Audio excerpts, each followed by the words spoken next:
And then we also need a person for up in this like corner here.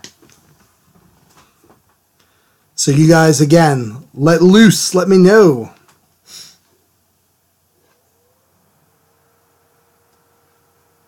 You say, Kevin, is he killing Mahoney or Mahoney up in the corner?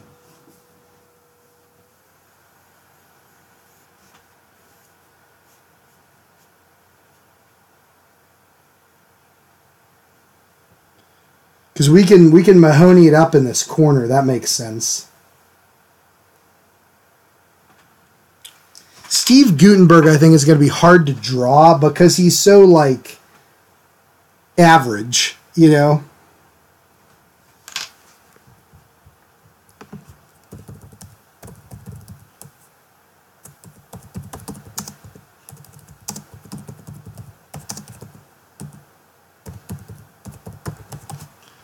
But yeah, we could definitely do that.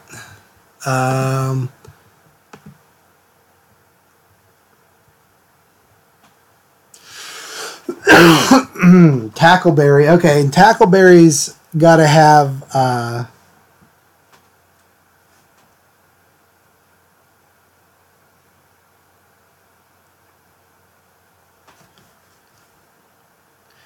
maybe we'll do him with like his bike cop helmet. What do you guys think?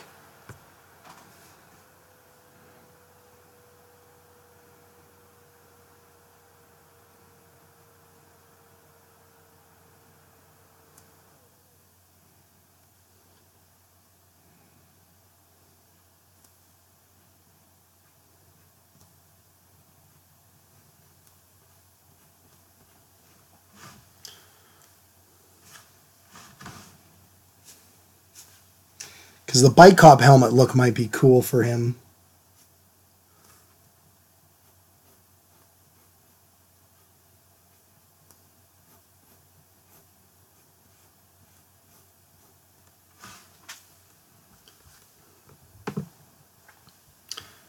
Kill Harris and put Mahoney up there and the helmet. All right, done and done. We're gonna Gutenberg it up over in this piece, everybody.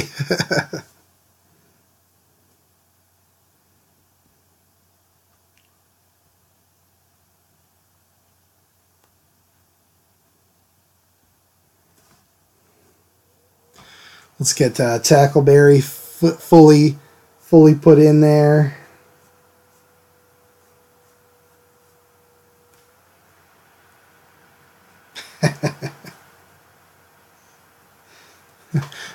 Mike, Maniac Cop 4, or is this Police Academy 8?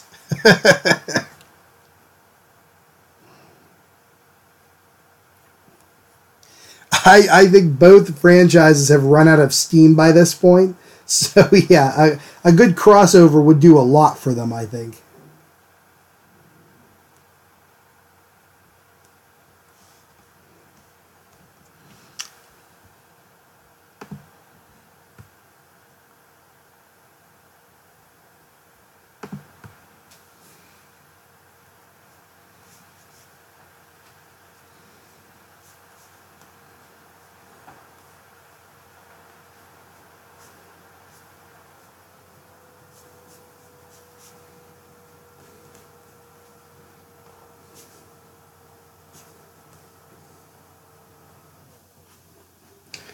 Can't forget he wears gloves with his bike cop outfit. And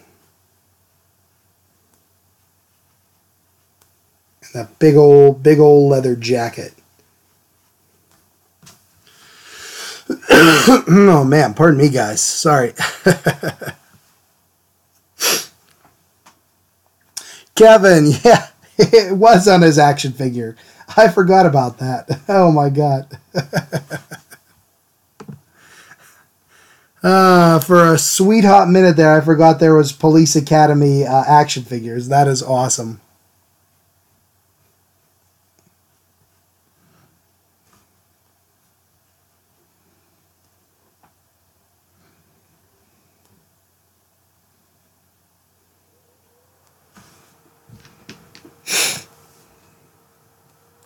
Okay, so Tackleberry's good for now. Let's move on to Harris here in the middle.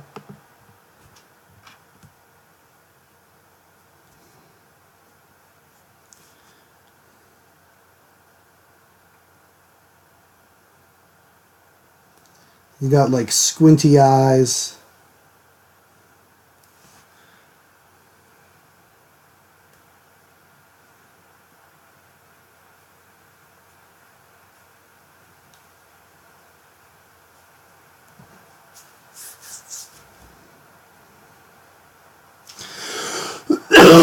I need to find a good picture of him like yelling.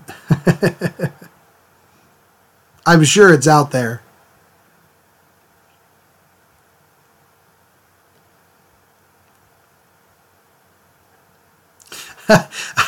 I really wish I had room for Steve Gutenberg's shirt, because I'd put him in the shirt that says "one in the oven" and it points down like at his crotch. Hilarious. Classic Mahoney. Oh, man. Yeah, Mike, yeah, I had completely forgotten until Kevin had said that there was Police Academy figures. I think I'm going to make it my life's mission to collect them all, like now, like in their packages. That I'm going to become a collector.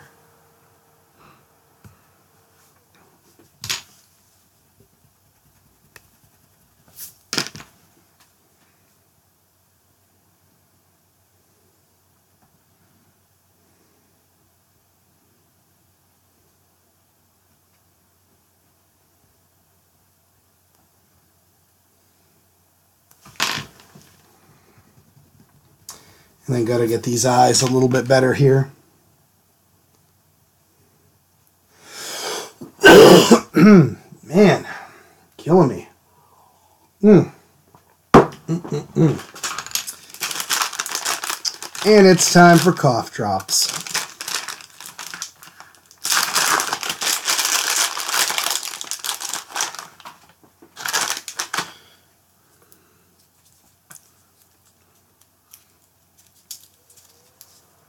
So good. Well, okay, so we have a couple decisions here to make. Once I get Harris in. I feel like there's a large triangular area right here with nothing in it. What do you guys think should go in there?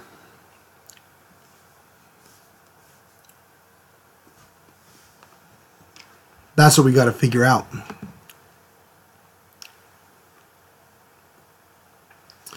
Mike, yeah. I'll put Jones in the gibbet and Mahoney in the pendulum. So good. That would be great.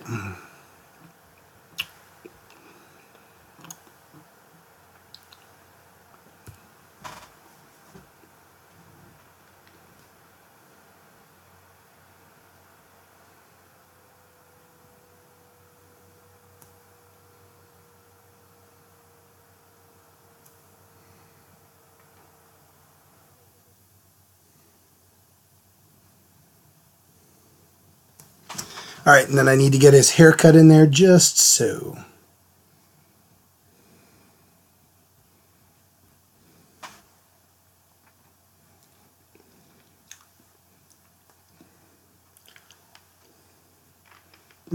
Halls, your soothing action is amazing.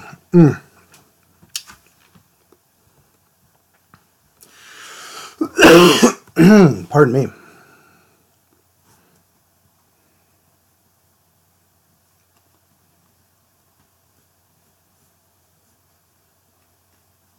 There we go. That's looking heresy. At least enough for me for now.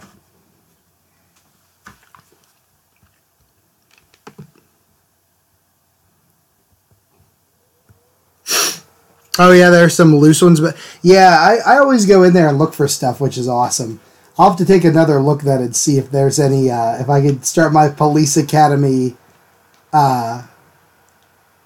action figure collection there, Kevin. Thank you. Yeah, it's like we're gonna see his body, some of it, but I feel like that's just such a big area to kind of waste with all this other stuff happening here.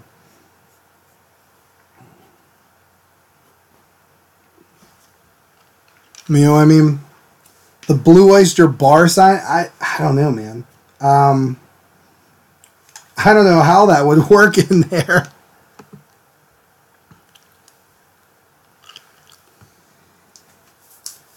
You can do the blue oyster bar sign up in here.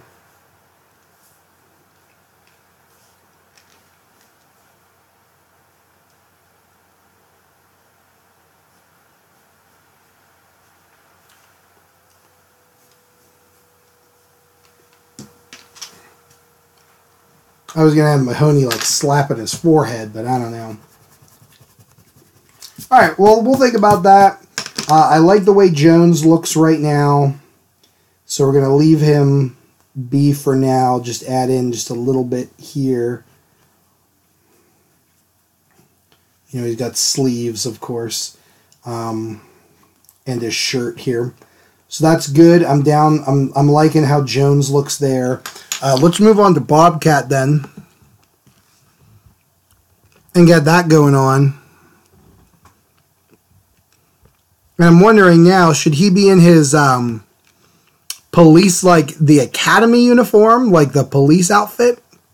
Or should he be in like his biker dude outfit where he's got the leather hat on? He looks like that guy from Friday the 13th Part 5, that hillbilly. Yeah, Kevin, I hear you on that. Like, Halls, if you're watching, I love your products, and I'm willing to spend 5 minutes every episode talking about how much I love Halls. So, as long as you keep the money coming, I'll talk about Halls all episode. They're amazing. Triple soothing action, so good, guys. So good.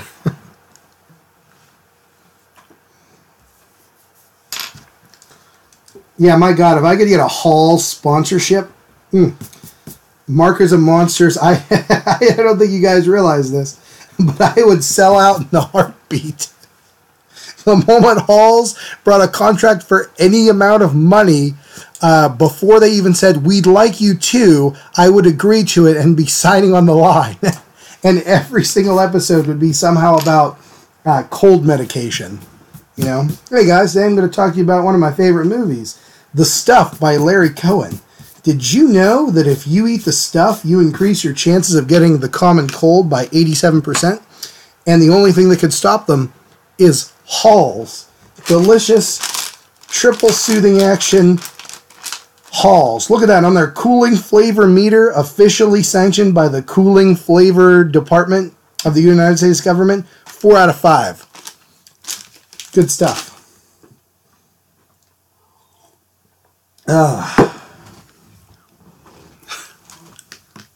Good stuff.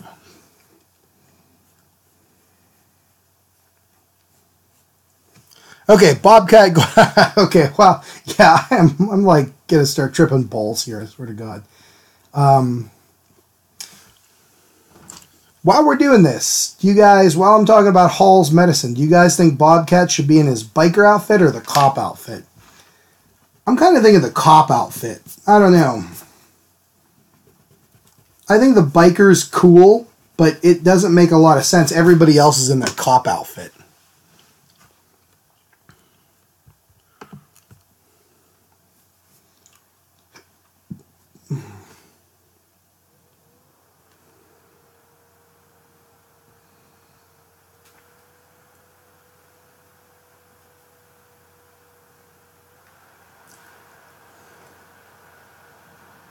You know what's sad?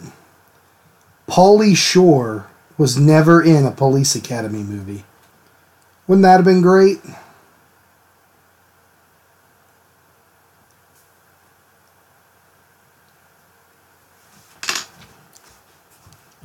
Wouldn't that have been wonderful? Okay, we got 2 votes for cop. Good call.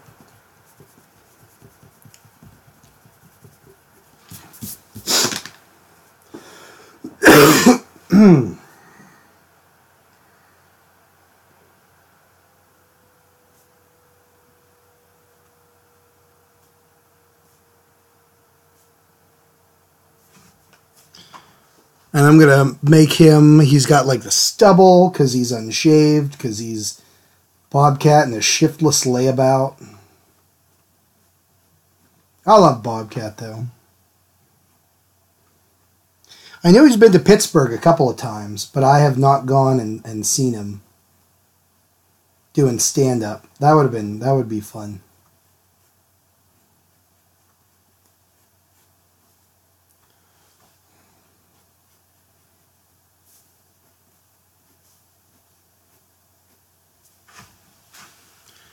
Alright, that's good enough for now. Let's move on to the goot.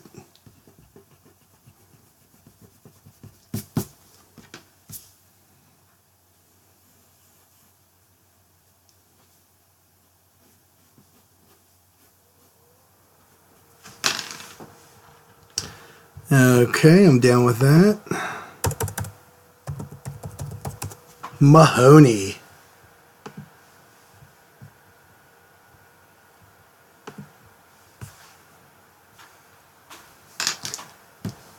Classic Mahoney. One of these days, I want to do a mashup of like all of my favorite cops in movies and stuff. So like the Maniac Cop, but also Leslie Nielsen from Naked Gun, Eddie Murphy from Beverly Hills Cop movies. You know what I mean? Like, wouldn't that be a fun one to do? Just like cops from like all the best cop movies that exist. What are other good cop movies, you guys? Because I'm not gonna be. I'm having trouble remembering stuff like that.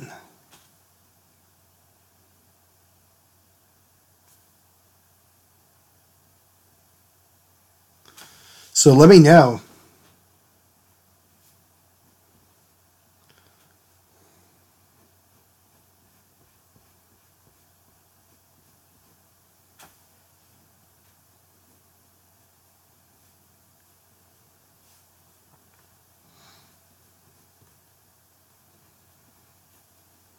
And while you're letting me know your favorite cop stuff, I will try to get Mahoney looking more Mahoney here. He looks terrible. Lethal Weapon, yes, that is a good one. Yeah, like Lethal Weapon, Riggs and Murtaugh in there. That would be awesome.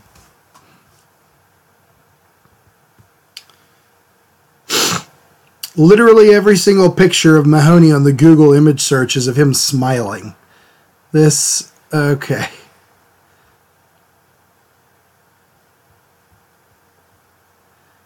And I need him without his...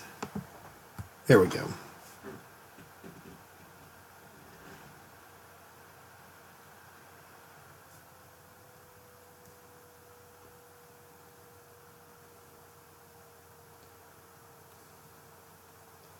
Got to get that good Steve Guttenberg in there.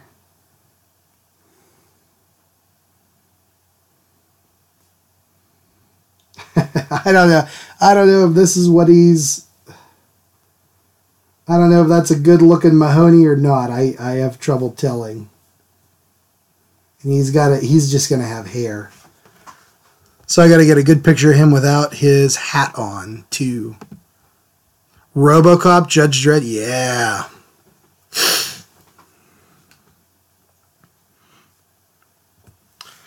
Oh, and you mean, crap, Kevin. Oh, God, what is his name? It's stuck on the tip of my tongue. Reginald Vell Johnson from Family Matters. Yes.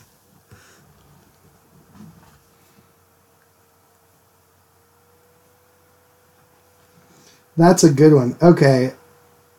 That would make a great, just a great drawing, I think. I don't know. Maybe I'm nuts there.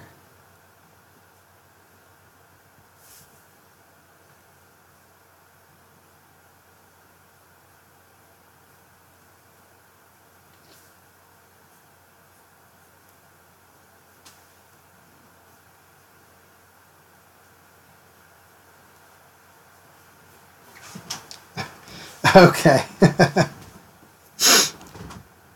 All right, now we got to get Hightower in there.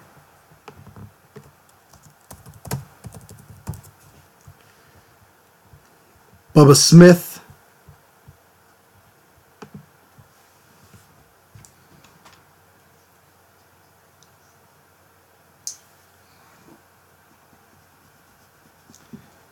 I'd like a little more of his face. Just like Mahoney up there. Turner and Hooch. Reno 911. Well, if we're going to put in Turner and Hooch, you got to put in Karate Dog with Chuck Norris.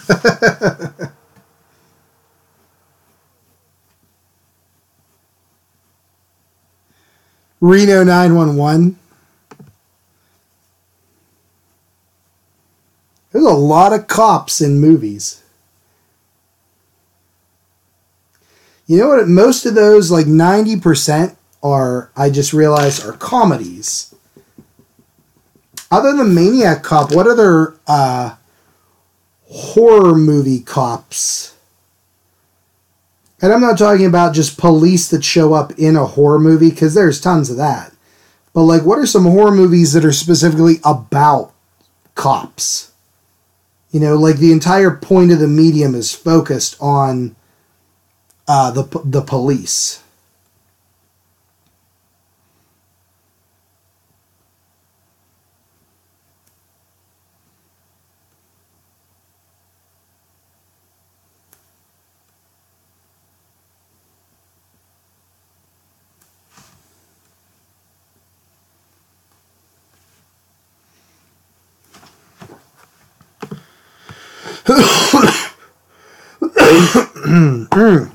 Okay, Wolf Cop is a good pick for that, Mike. And Kevin, yeah, Stopper My Mom Will Shoot is a cop movie. Actually, that movie was done by Stallone because Arnold Schwarzenegger put out a fake rumor that he was going to do it, and Stallone wanted to one-up him by stealing the role from him.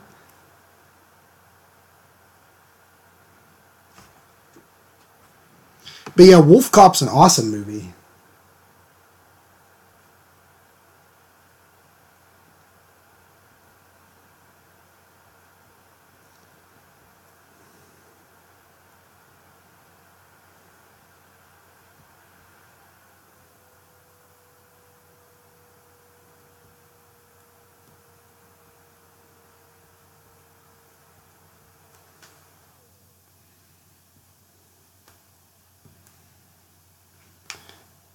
Hightower's got to have that wide chin.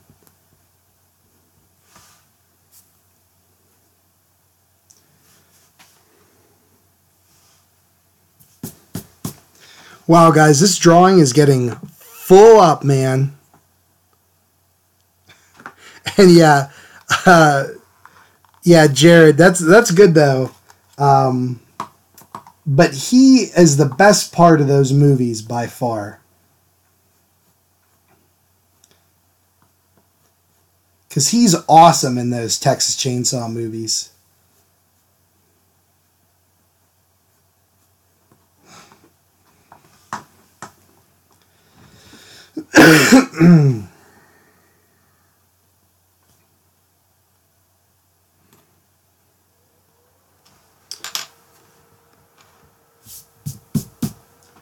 Oh, man.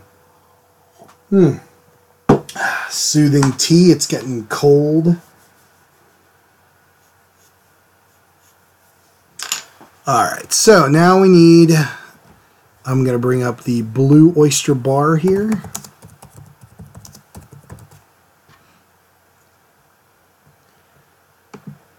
It's going to be really hard to get this in.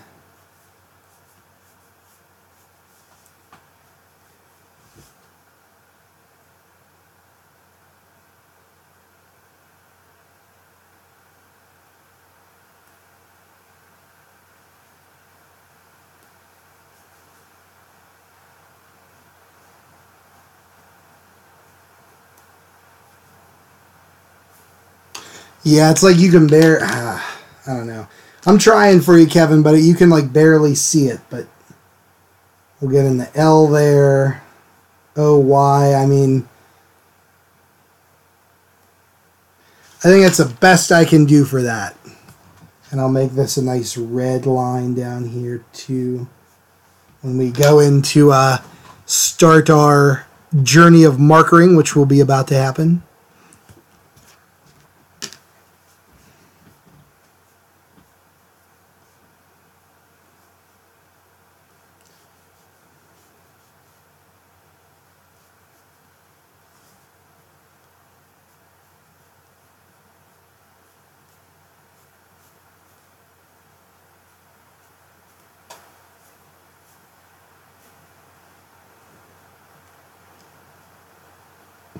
All right, there we go. Harris's shirt.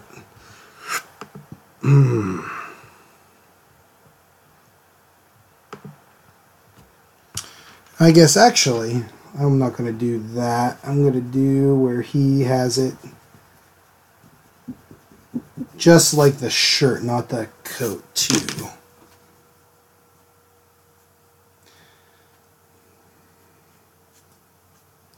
So you would have little bars here. I don't know what those represent, but he has them.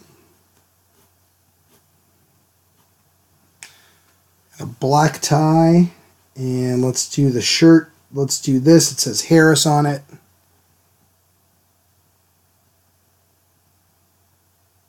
Yeah, Harris, we'll fix that later.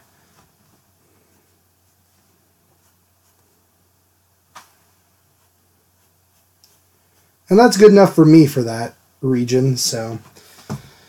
Okay, I don't think I could get any more in this drawing if I wanted to. So let's start with our journey of markering. Brought to you by Halls, Triple Soothing Action Cough Drops. Halls, the only thing that's keeping me sane right now.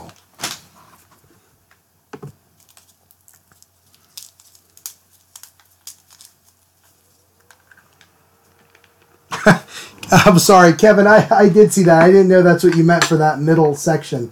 I think I'm just going to keep it with his body, man. I think there's just too damn much happening right now. I mean, this is 7. This is 1, 2, 3, 4, 5, 6, 7 characters in a drawing. So that's, I think, honestly, that is a first for me. So, not bad, not bad. Damn.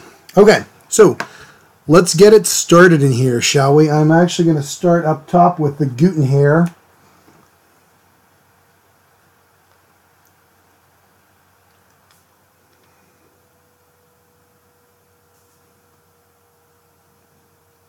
I don't know. I don't know if this looks like Steve Guttenberg specifically, but I love the expression on this guy's face.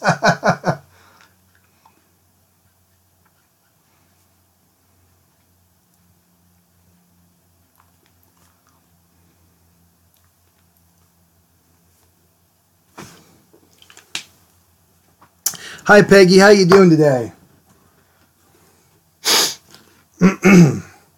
We are drawing the police academy being attacked by Sergeant Matt, what's his name?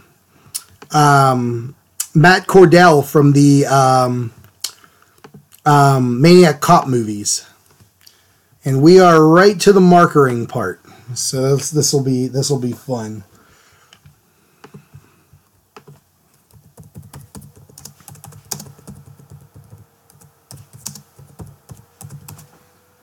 So we're just starting with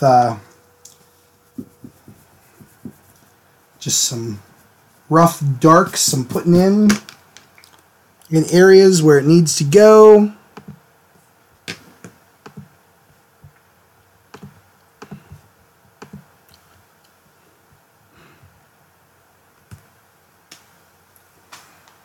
That's a blue one. I don't know. I don't need that.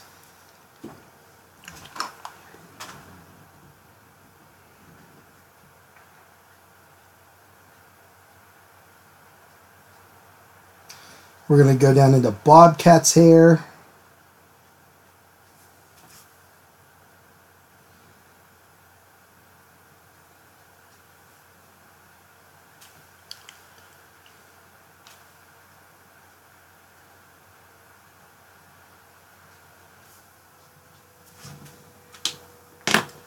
And his hair definitely gets lighter.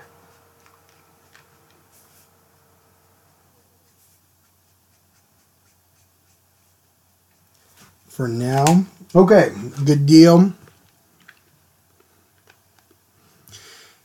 Yep, Jonesy, he is the voice guy.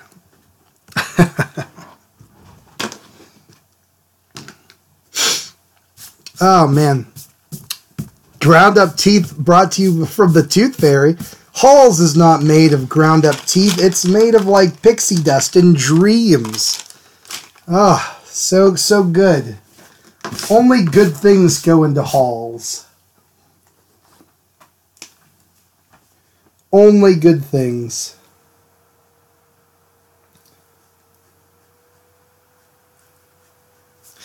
It's like Kevin. Quit harshing my vibe here, man. I'm trying to get a sponsorship.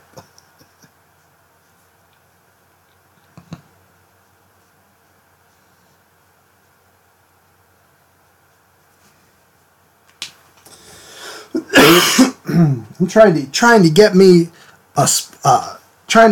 some moolahs.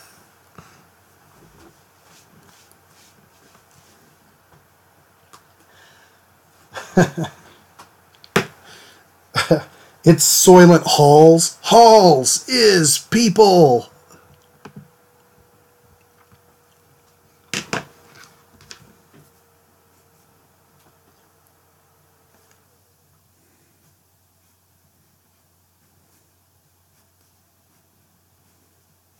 Soylent Halls.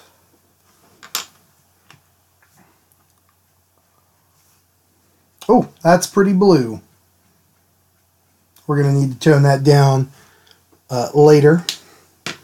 And by later, I mean like now. Actually, I think I'm going to lay this in completely here. Because I can get Jones's fingers out of the way. Peggy, that's cool, man. Which monsters are on the mug? You know I loves my Universal Monsters.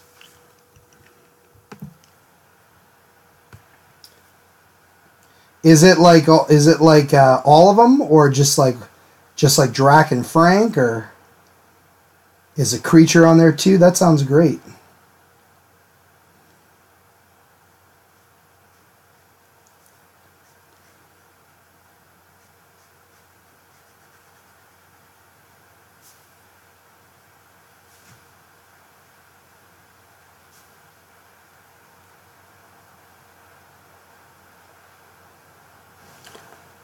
Awesome.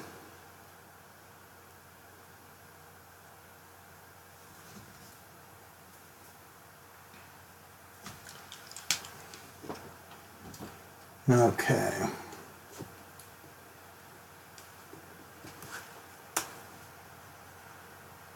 Start darkening that down with some grayish violet.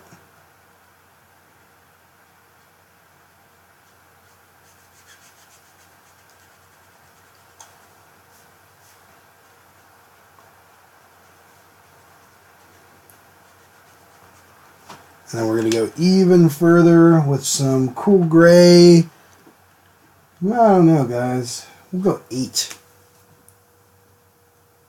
Let's really take this down.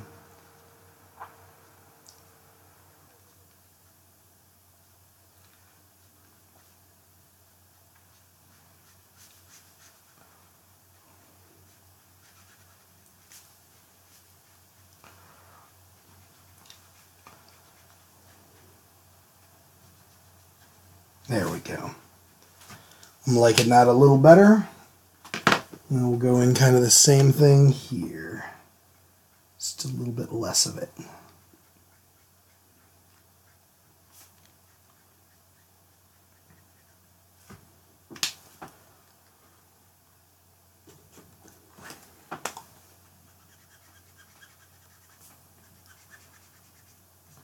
There we go. I like that.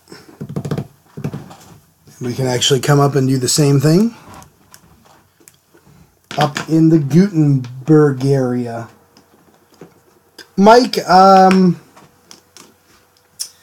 tell you, the one that I have used the most of by far is E00, which is skin white. They've renamed it to something. I'm not sure what. But for doing, well, Caucasian flesh tones, it's one I use a lot of. And it's good for other things too, but it's very light. I tend to go through it a lot. I find that I tend to, rather than do, how should I put this? Rather than do, like, I pick out one color for something, like, I'm not going to be like, oh, this is the perfect thing for Steve Gutenberg's shirt. I'm going to lay it down, and then I'm going to put down multiple, like, layers and stuff on top. So I tend to go through a lot of lighter colors more frequently.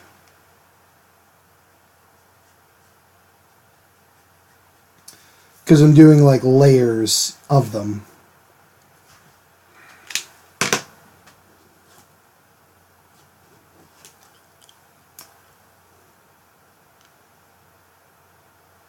Ooh, that's awesome, Peggy. That sounds great. If you don't mind my asking, where'd you pick that up? Was it online or like in a store?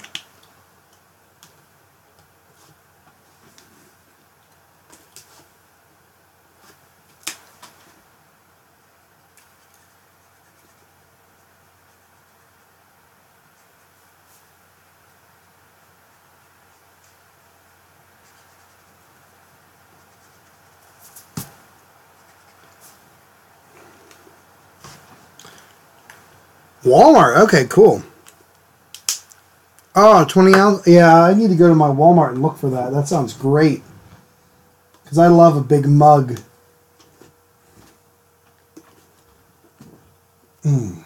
Speaking of which, cheers, everybody.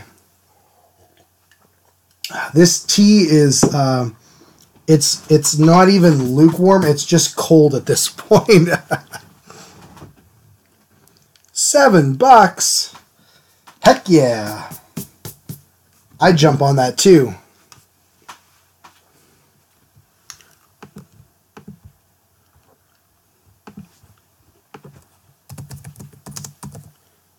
Okay, Maniac Cop time.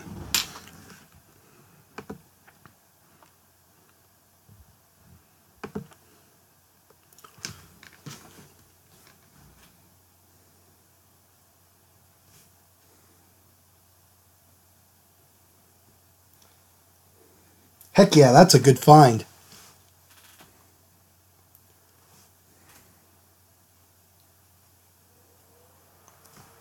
Alright, so we got to make his, the bill here of his hat shiny.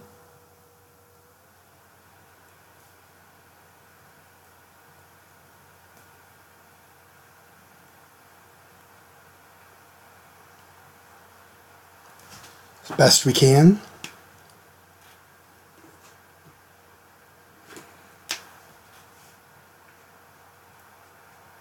Going with some blue here.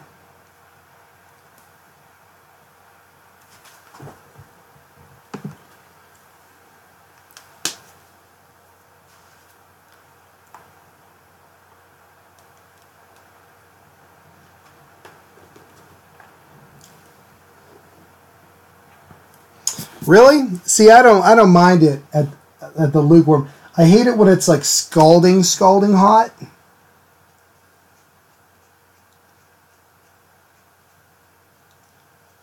But I don't mind it lukewarm. It's okay. I wish it was nice and hot for the old throat would be good. Currently, the only thing that's giving me any sort of relief are these delicious Halls. Oh, so good. So good. You hear that Halls representative that's clearly watching?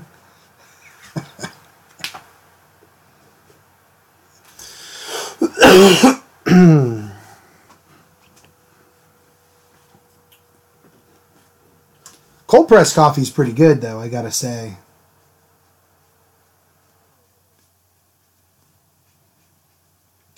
Now, Mike, I gotta ask then, do you like your food, like, hot? Like, not spicy, but physically, like, very hot? Like, if you're gonna have pizza, does it need to be, like, piping, steaming hot for you? Because I know people like that, too. Mike, you have no idea how much honey I've gone through. I've been using the Manuka honey, which is like expensive, but it's good for fighting off like disease and infection and stuff. That's all gone. I'm down to like some local honey. We go through so much honey.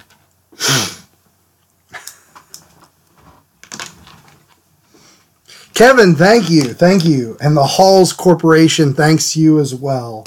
I will hopefully soon be working for them, so maybe I can hook you up with some free Halls. The Fresh Maker. Okay, and Maniac Cop's outfit is so blue it's almost black. So we're going to start with the blue.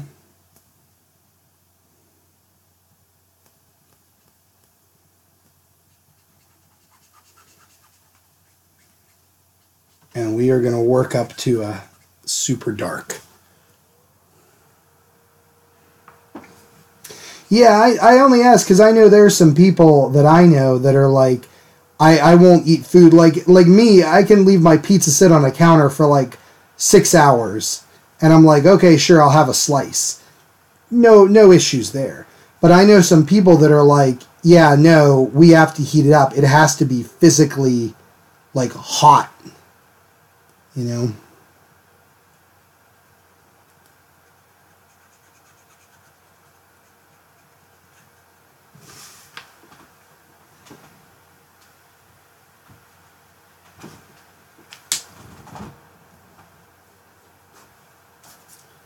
Okay, let's do 8 again here.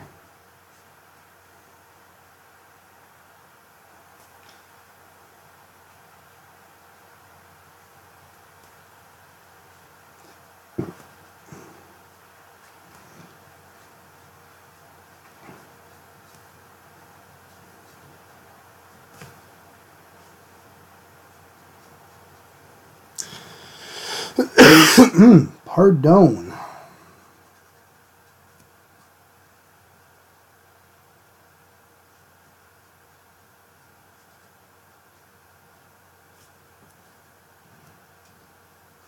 Cold pizza is the breakfast of champions.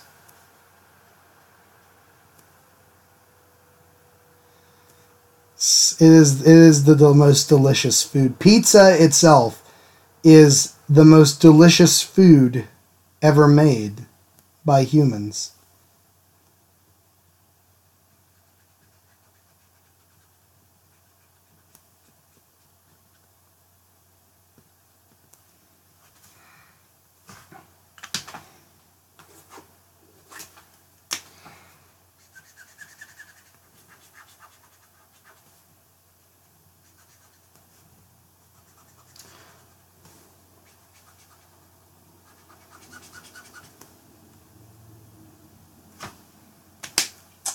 Okay, we're coming along with that.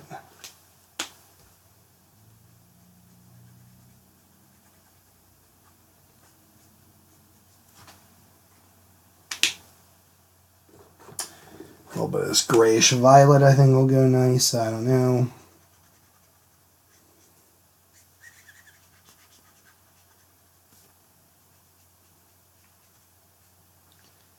There we go. Good. Pardon me. All right, cool.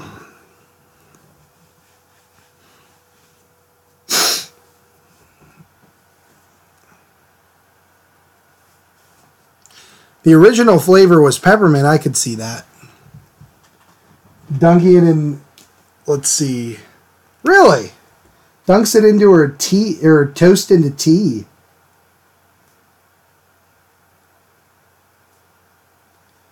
That's interesting.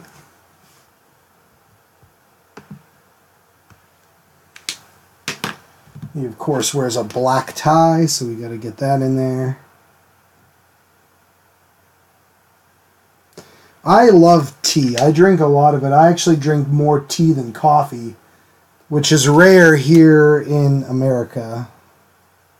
It's actually hard to go out and find a cup of tea at any place that serves coffee. I like coffee too and all, but I like tea way more.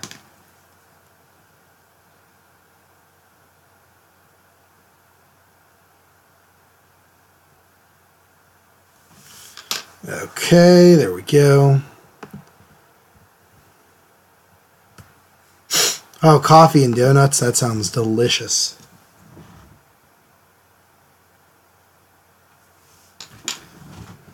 Alright, so let's do Hightower's outfit.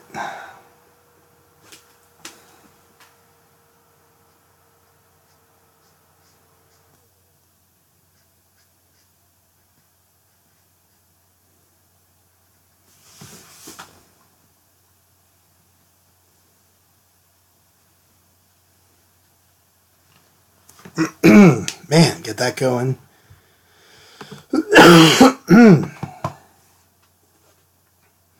Pardon me, you guys. I'm so sorry.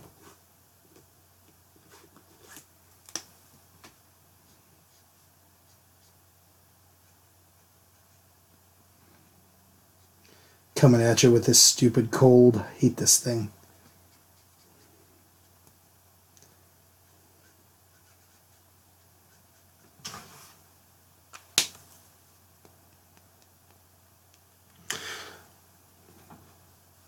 Mike, that makes perfect sense to me. To drink like an herbal tea at night. I don't really find caffeine affects me very much personally, but I know what you're saying, and I definitely know people who are affected by caffeine pretty good.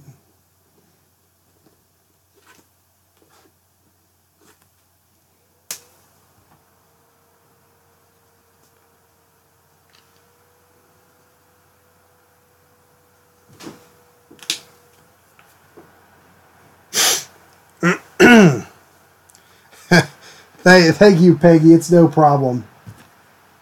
I'm sorry, guys. I'm a whiner. I feel like terrible complaining. But enough of that. Enough complaining. We gotta get this drawing done. We gotta get this sucker rolling, man. Okay. Alright, next step, I'm going to move down onto Tackleberry and do his like helmet and stuff. Get the shininess going here. Let's keep on rocking and rolling. In the free world. Keep on rocking, that is.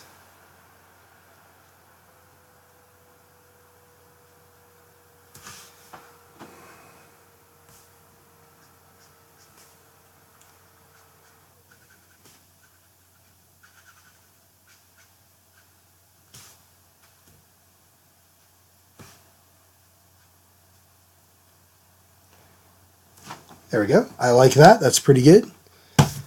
And the back of his helmet is white, which we'll do with just some light grays here.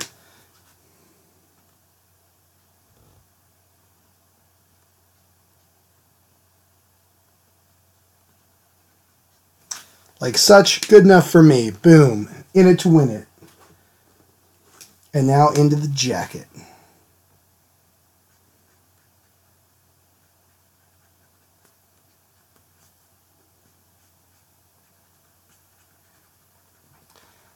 Oh, so good. So I've been catching up on some movies and stuff. Nothing really major horror-wise. I watched the first season of Game of Thrones, and I liked it. I've kind of been waiting to binge on it for a while. I like it enough. It's very much, you know me, I'm not a huge fan of like watching people I love being brutally killed and tortured, which is entirely what Game of Thrones is, but it's pretty good. You know, so I'm not unhappy with it or anything. So that's been fun. Other than that, nothing much. I have the Funhouse here.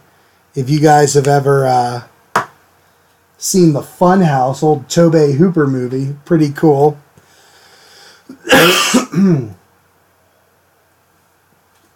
Didn't get a chance to watch as many Police Academy movies as I would want to have watched before this.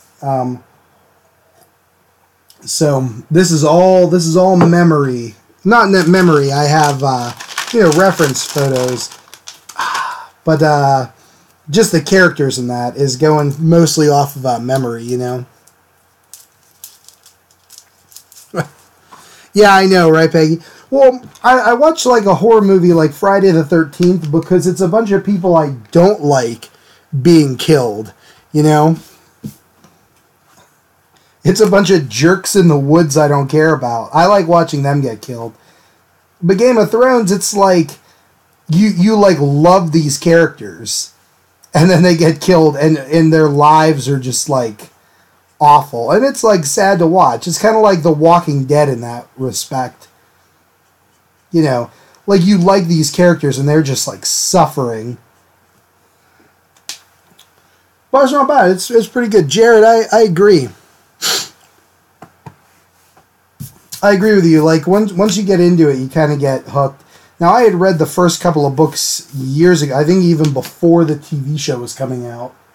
And I like the books quite a bit. So the show has been not half bad.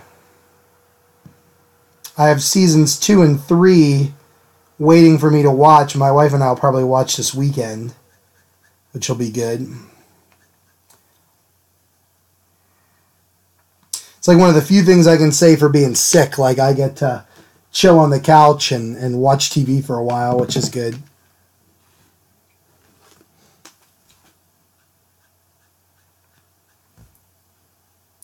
Yeah, it's a good show. It's very in depth. There's a lot happening at any given time. So it's pretty cool. And all the characters together. It's a fantasy series, if you guys don't know. And there's some really good practical effects gore in there. When people get like skewered in the neck or, something like that. Like they've got some good like no nonsense like gore effects, which I was greatly appreciating. My wife, not so much. She's a little squeamish.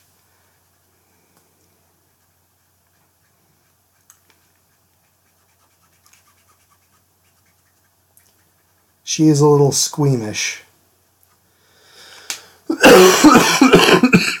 Damn it all. Okay. Oh boy, here we go. All right.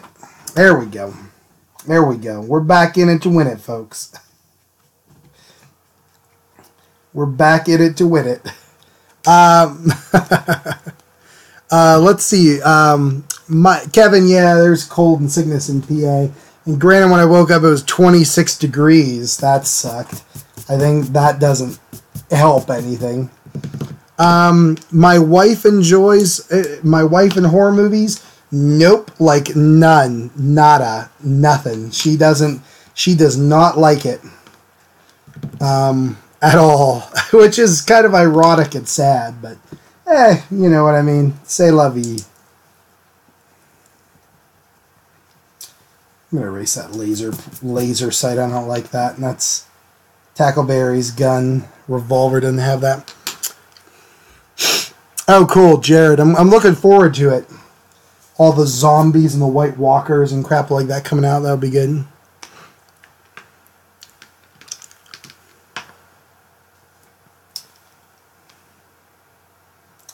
Okay, let's see here. Hold on.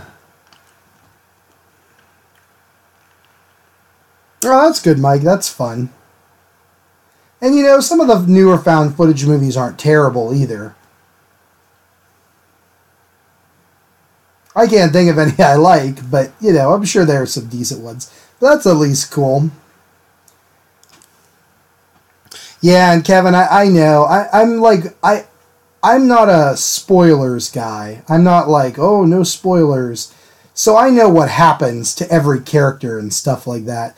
But I'm kind of feeling like I don't give a crap because I've just not, allowed myself to become emotionally invested in them.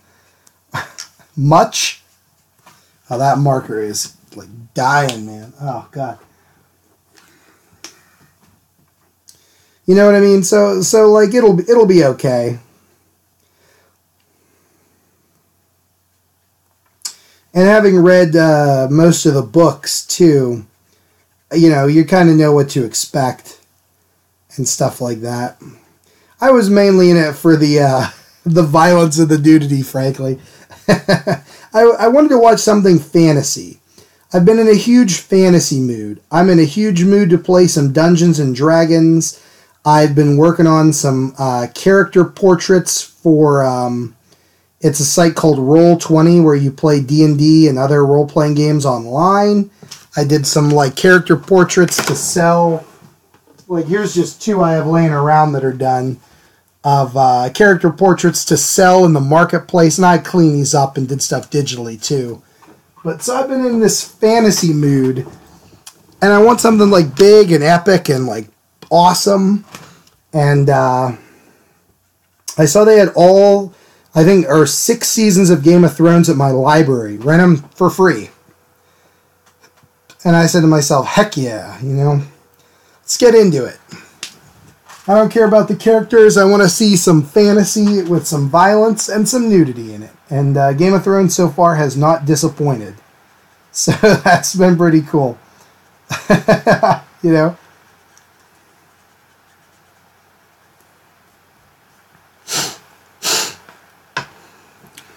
Peggy, you're a D&D player too. Awesome. Welcome. You know. welcome to the club of awesome stuff. I don't know. I'm a huge like D&D nut.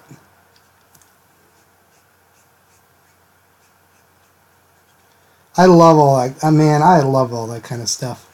So yeah, Game of Thrones kind of hit that, scratched that itch for me in a way. Like one of my favorite movie of all time, maybe, and I hate coming down with favorites, so that's tough, is Conan the Barbarian. You know, and I love it, but I've seen it so many times. Like, I wanted something new I could get into fantasy-wise. Mike with Tom Hanks, oh yeah. So I love those... kind of like 80s, like D&D's the devil type movies. I always find those to be pretty fun for one reason or another. I don't know. But, so yeah, definitely have seen those. Like the D&D Panic movies. There's something just funky and, I don't know, weird about them that I like. Now, I'm going to throw one out for you that is completely off the wall. Hold on, wait right here.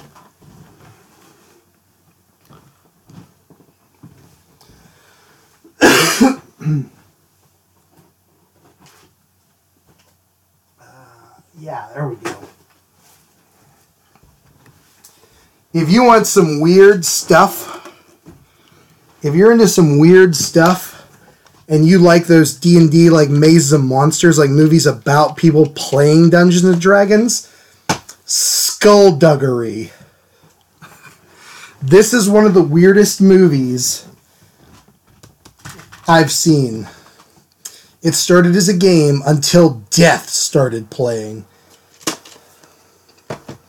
There they are playing their version of D&D. It's a weird, weird movie. It's so much weirder than I can describe to you guys, like sitting here right now. I mean, it's just so bizarre. It would be very hard for me to describe it without like you having also seen it. Like, it's one of those type of things. It's like what Spock tells McCoy in Star Trek 4. He can't tell him about death until Spock experiences death.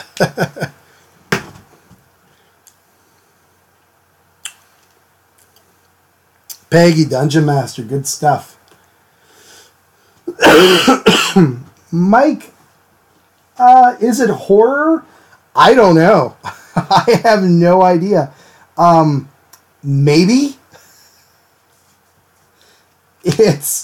It like defies genre. It defies being put in its own niche of like, is it horror? Is it fantasy? Is it sci-fi? You know, it's just a weird flippin' movie. I don't know. And not in a good way. Like, it's weird in a bad way. But I also kind of love it because of that. I don't know how to describe it. I'll have to talk about it one of these days on the show. Maybe we'll do some skullduggery artwork. I guarantee you I'm the only one on the internet doing skullduggery artwork. So maybe I should do it. I don't know. Oh, goddamn. Pardon me. And Kevin, as far as a group in my area, I am playing currently 5th edition, which is actually pretty good, I gotta say. My group is very irregular. We'll have to get together and play. I'd love to, but I don't really have much of a permanent like group that would be good to get into. But maybe we can figure something out. Maybe we can like put out a call on Facebook, you know what I mean, or something like that. See who wants to play in the greater Pittsburgh area, kind of a thing, or even near you is fine, like out in New Ellick way. Because I'm always down for some D&D. I've wanted to start doing, I don't know if this would be good, but I thought it would be fun to do like a D&D live stream. You know what I mean? I know that's a thing people are into, and I like it, but I'd definitely be into that.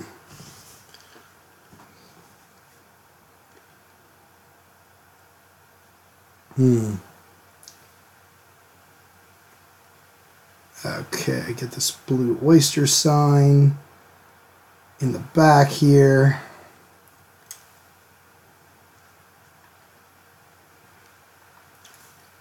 A lot of dark in this drawing.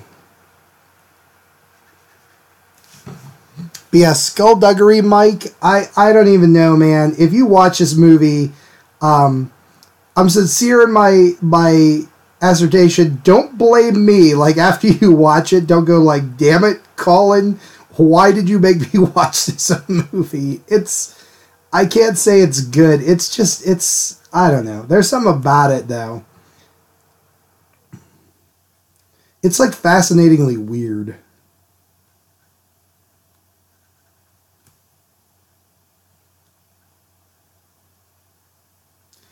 It tries to be very, very pretentious.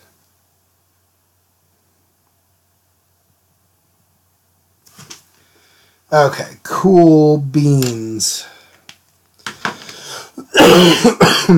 Okay.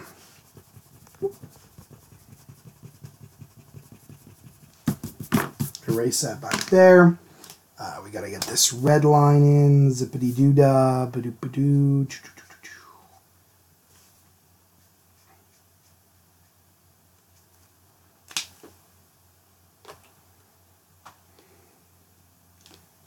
And then we got to get our bright blue here. We're going to use process blue. You know, guys, Mazes and Monsters is a far out game. Was that Tom Hanks's first role ever?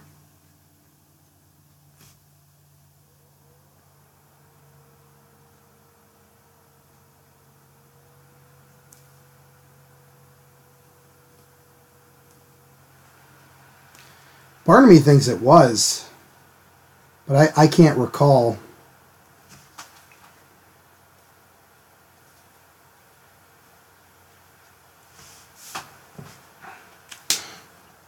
Okay, that's good. A little bit of red down here on Hightower.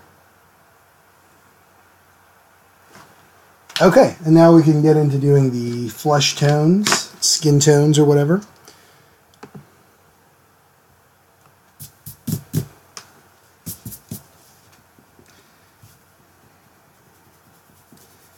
We'll start with skin tones of a Gutenbergian proportion. Oh, and there goes that.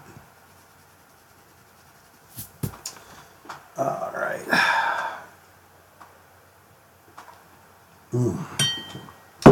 There we go.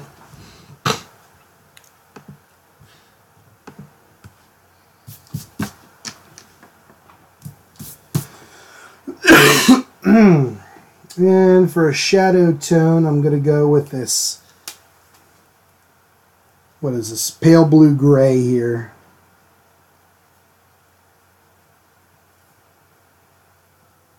And just do the Gutenbergian areas of shadow. Alright guys, next topic. Favorite Steve Guttenberg movie that's not Police Academy 1, 2, 3, 4, or 5? I can't remember. And go.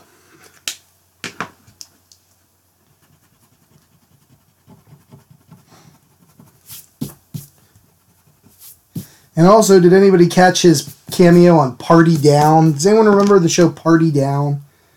It used to be on Showtime. I liked it.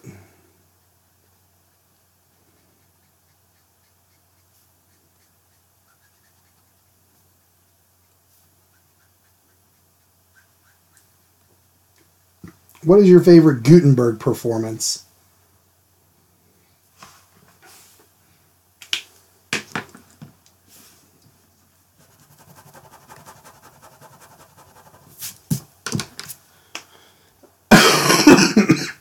Ooh.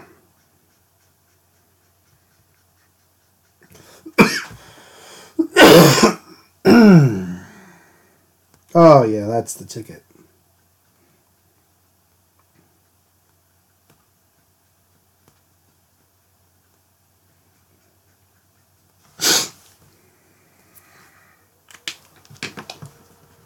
Tackleberry. Oh. I dig into the paper there. Oh, yeah, I did. Okay. Give me 1 second. Short Circuit. Good pick.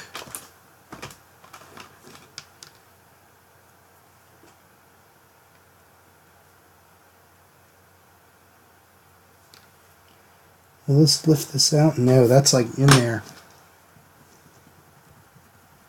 It's like stain the paper in there. That's irritating.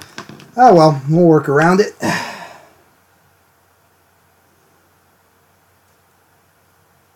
Short Circuit is a great pick. I love that movie.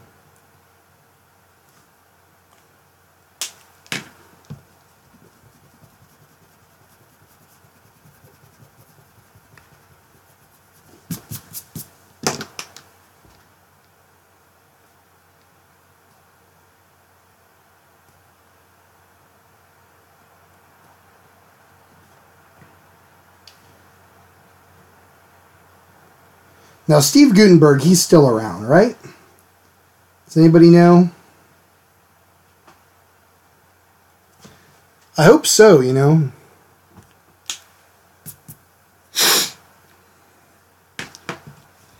It's always sad. It's so sad to me when actors, like, pass away. I don't know why. It just really is.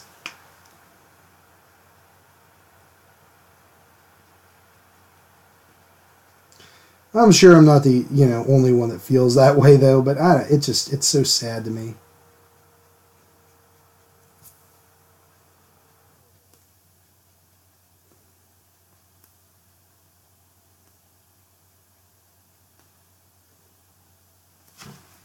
Okay, there we go. Chopping Mall.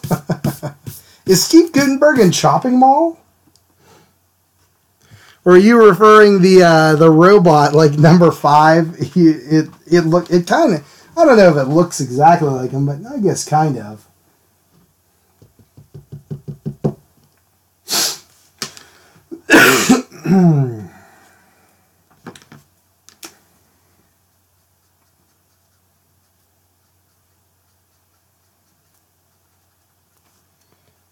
We'll do Jones here.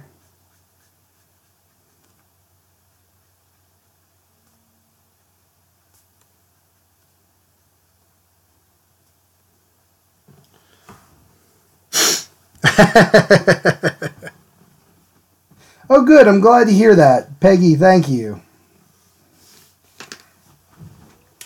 Thank you. I appreciate that. Oh, I'm glad to know he's still around then. That's great.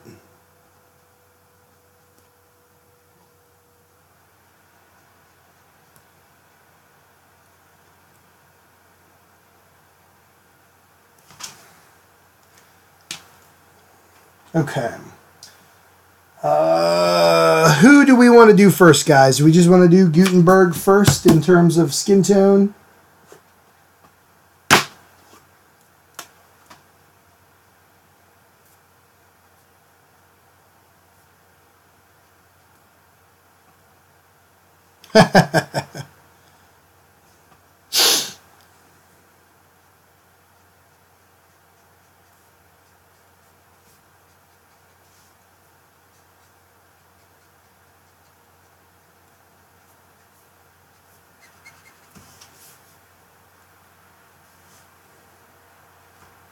I'm going to go with this red a little bit less on Harris because he's like, oh crap. He's white as a sheet. But on the people with a, let's say, a Caucasian skin tone, that's what we're going to do. I'm going to use this here milky white.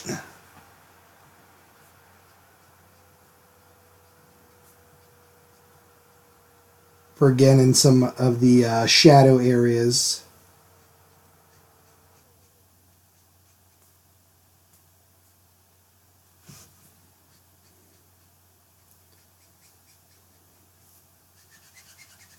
This is E51 if anybody wants to know.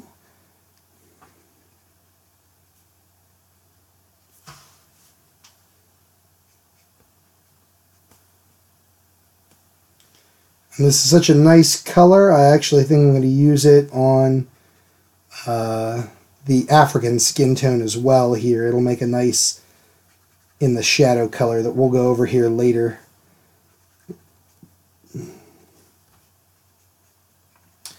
Alrighty, okay. Got to get my second wind up here, guys. Running out of steam, but we are in it to win it, you guys. I am here to take it to the limit one more time. Let me get my ginger ale out. Oh yeah, cheers. Oh yeah, down the old hatch. Okay. Busting out. We talked about this before. Skin white, one of my most used colors of all time. I'm just going to go over pretty much everything.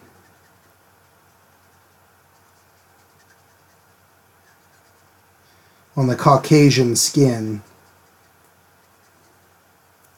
With any luck, it should have a nice, you could see the darkness over there.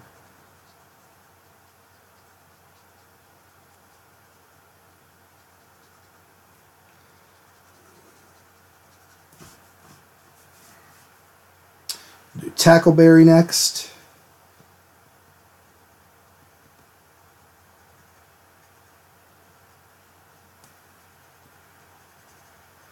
And into Harris here. Who, like I said, I left pretty white, a lot of white space there.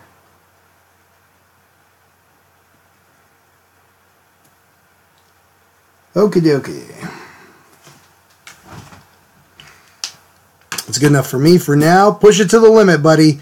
We're taking it all the way. I think I just need to re-up on my Halls Triple Soothing Action throat drops here. Just got to remind you guys that Halls is the best. So good. Alright, so let's move into Robert Zadar. I'm actually going to use Toner Gray number 2 here.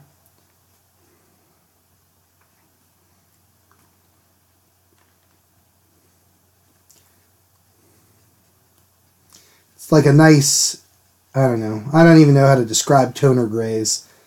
Warm and cool, yeah, I can describe that with no problem. Toner is just kind of a little bit different. It's a little more neutral, and it leans toward the cooler side. I like it, though. It's kind of interesting. I'd like to get all the sets of grays. And we're going to tint him with just a tiny bit. Yeah, I think we're going to do it. I'm going to go with the milky white here.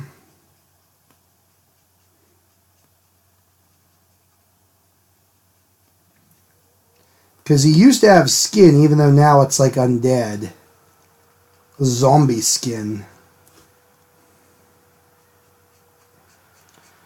And once that's in,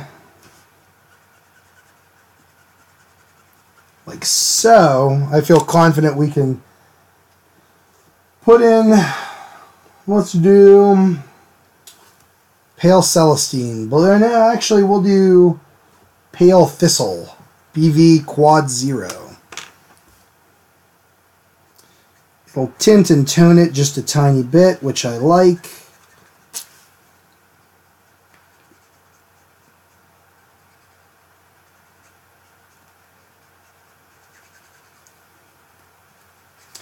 Take it from a healthy look into a bluer look, which is what we want for him. Definitely. And I'm going to hit it with some of this brick white as well. Because we don't want his skin looking too healthy. And then we're going to top it off with a little bit of C. Let's do 1 in the certain areas here. Mainly around the hat.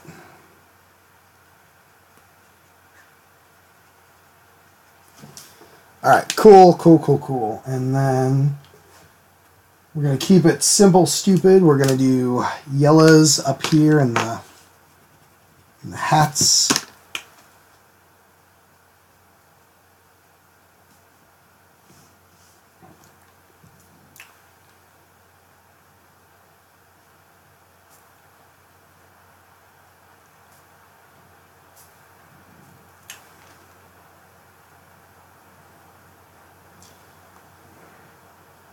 Okie dokie. Whew, alright, we are moving along, gang, a-lang-a-ding-dongs. I'm losing my mind. We got to finish up Jones's hat here. Get that in nice.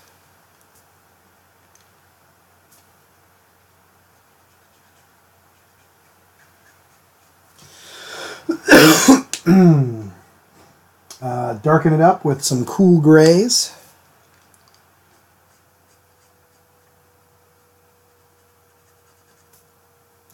So, you guys, with any luck, next week should be an awesome week. I'll be feeling better with something ready to roll. So, what are you guys thinking you want to see? And, like, don't give me specifics in terms of, like, I want to see, like, Alf or something. But, like, do you want to see it? Do you guys like these mashup kind of drawings where we take two things and slap them together like this? Do you guys want to see something completely different? You know, I could even do a different style. Like if you're like, hey, I'd love to see some watercolor, pencil, or something like that. Let me know. Because we can do pretty much anything. And, you know me, I'm a people pleaser, you guys. So I want everybody to be very happy.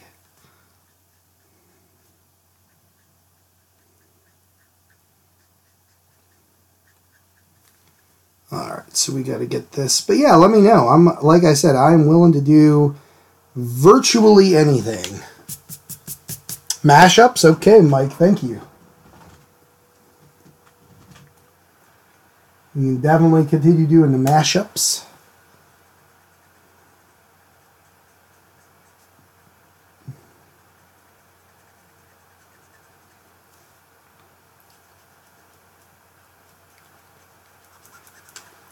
Oh, and this 74 is just really dying. This looks terrible. His skin looks awful right now. But we'll get him looking better here.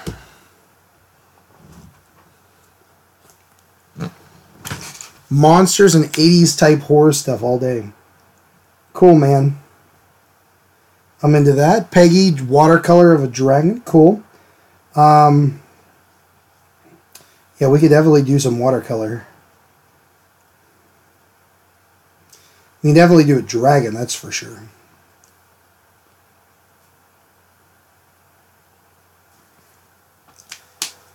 Okay, and then I want to go over it with this lighter.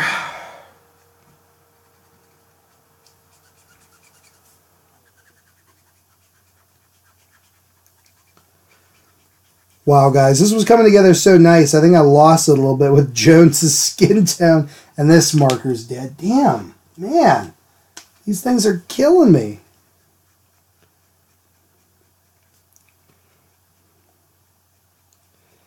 Well, that's okay. We'll pick it back up when we go into inking. I think that's a fine time right there to solve any kind of problems we're having.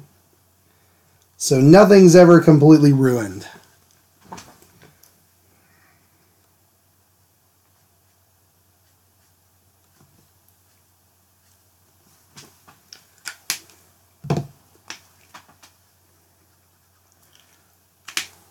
Okay.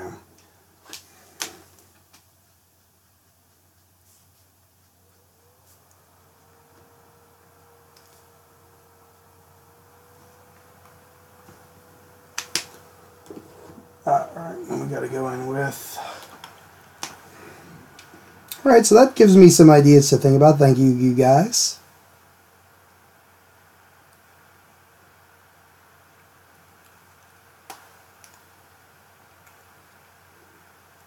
Yeah, I'm not sure what we're going to do. I was just looking for ideas and suggestions. So we've got mashups, we've got watercolor of a dragon.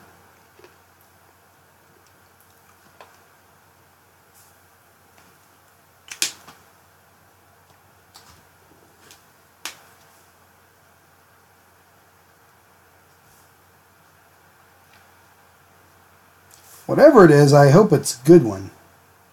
I think it'll be fun.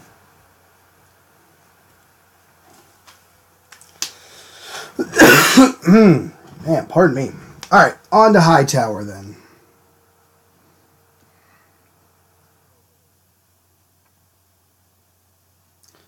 Bubba Smith.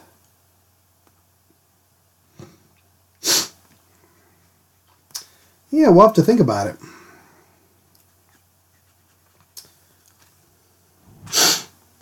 Hi, Brian Main. How you doing?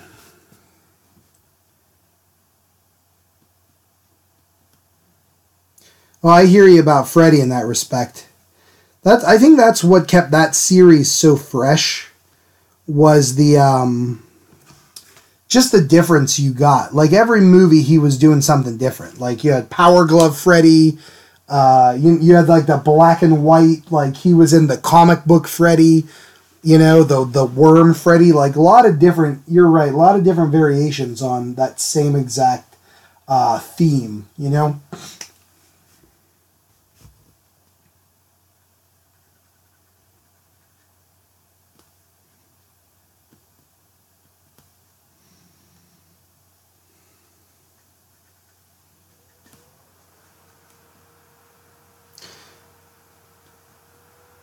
All right. So yeah, while I'm thinking about it, we'll think about that, or I'll think about it for a week.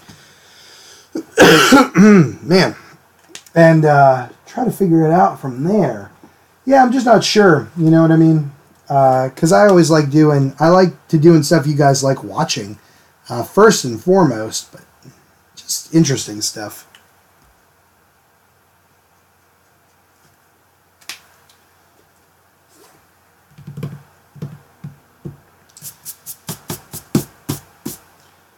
Okay, and then we gotta get Hightower's mustache in.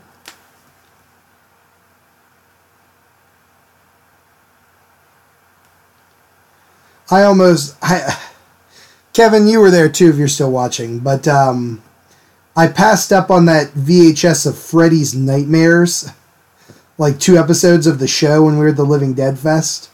I'm regretting that now.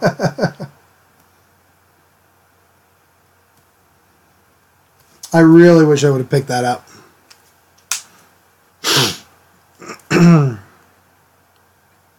Yeah, it was. It was, Mike. It really was. I think where they went the most wrong with that is it had no like heart to it. Like you could tell that the people that made it didn't like give a shit about what they were making. They're like, oh, we got to make a Nightmare reboot. Let's do it. And then they did, and it kind of came out crapalicious.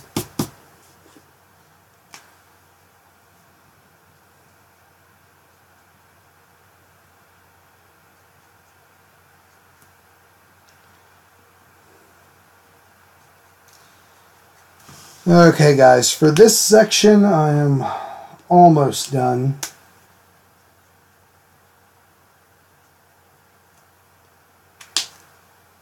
I'm going to move into the inking now. Oh, skullduggery, you get moved. Ginger ale, you go in my mouth. Ah, delicious hulls. I only have 2 of you beautiful, precious babies left. I gotta save you. Water cup. Palette. Ink goes in the hopper, and we're gonna get started.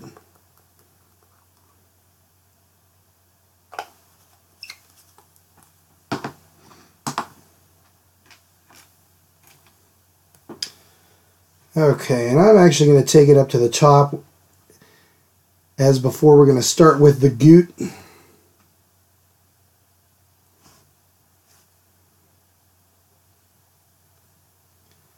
Get that L in.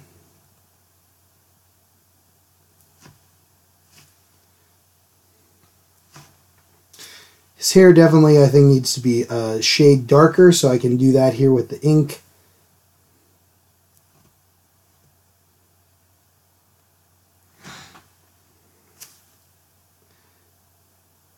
You know, as far as horror reboots go, I hate the idea of like, oh, it's a horror reboot, it sucks. Because there's so many good ones out there. It just seems like recently they've just been putting them out just to put them out, you know? Like when John Carpenter remade The Thing in, what was it, 82 or 81? I can't remember when he was making it. He had such a love for it. You know, it's a remake, yeah, but he had such a love for what he was doing. He cared so much about making a good movie. And that's the difference. Say what you will, it's definitely, I like the original better, but like the Evil Dead remake, you know what I mean, was, I feel like at least with that, they tried. They were like, let's do our own thing, you know? We want to make a good movie here.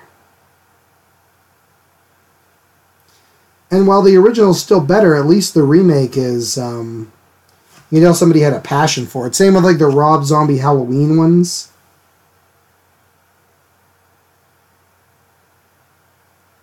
Again, say what you will, and the original is always better.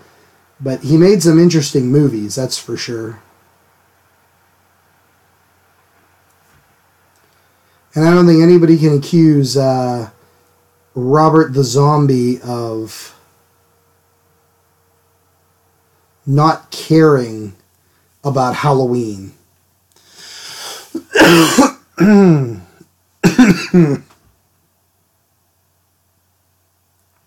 Yeah. You know, I hope you get what I'm saying, Mike, that, you know, I love the original Halloweens, especially 1 and 2, better than Rob Zombie's, but at least he went into those movies trying to make something that's his own and is unique and different and like shows respect to the originals, you know? Like, I get it, you know? But with that like Nightmare remake, all they cared about were the box office numbers, and when that's all a studio cares about, and that end result ends up on screen. And if that end result's up on the screen, then nobody wants to go and see it.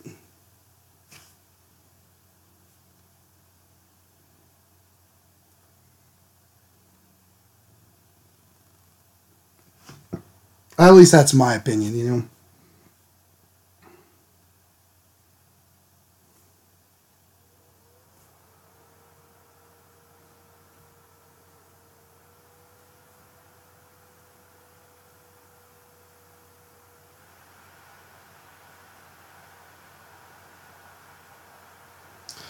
So guys, I don't know if this looks anything like Mahoney.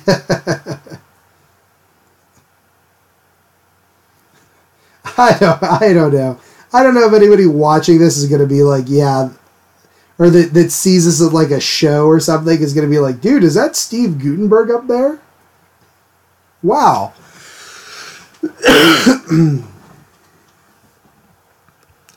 But that's okay.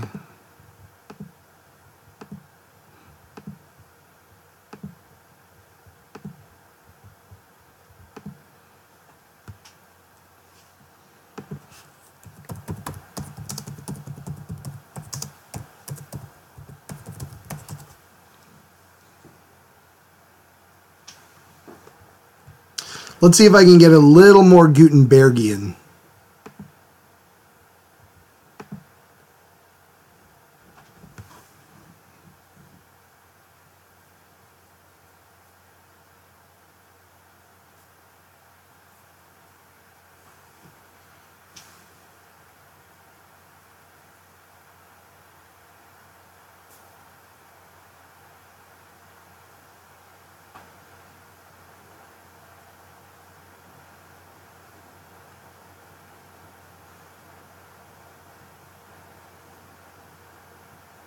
Let's make the eyebrows a little furrier.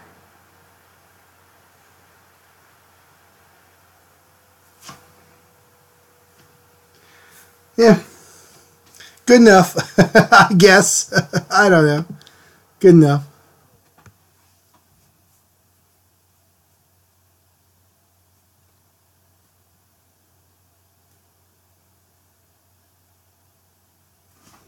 All right, now for Bobcat.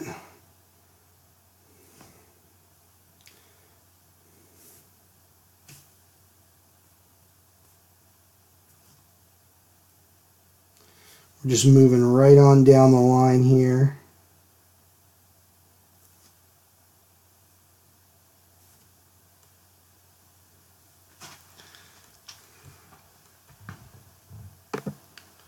There's Hightower. Nope. I'm looking at my reference. There we go. Good old Zed.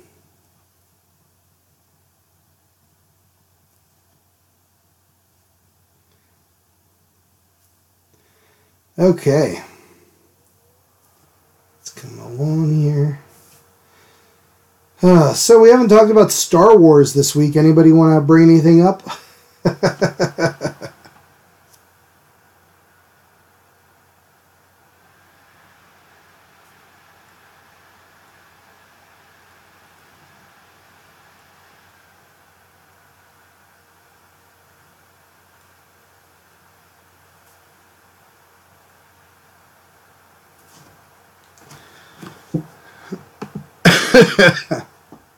Oh, man. Alright, guys. This is coming into the inking stage, okay? It's not the best likenesses, but it's not terrible either.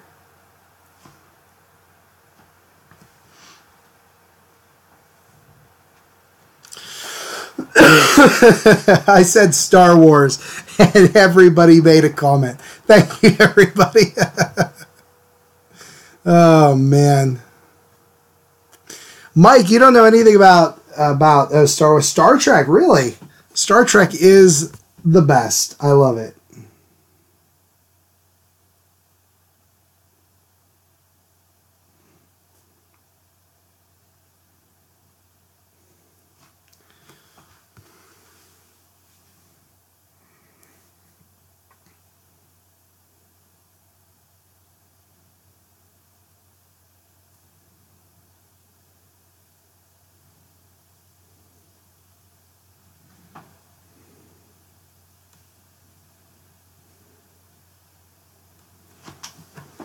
Love me some Star Trek. And then let's see here. Star Wars Rebels. I have not seen it, Peggy. I'll have to check that out. And Jared, yeah, I do. Was that the last episode where they're the three little pigs? I thought Bobcat was one of the he was like the big bad wolf or something in that. Or is that not the one that was he in another episode that I'm not remembering?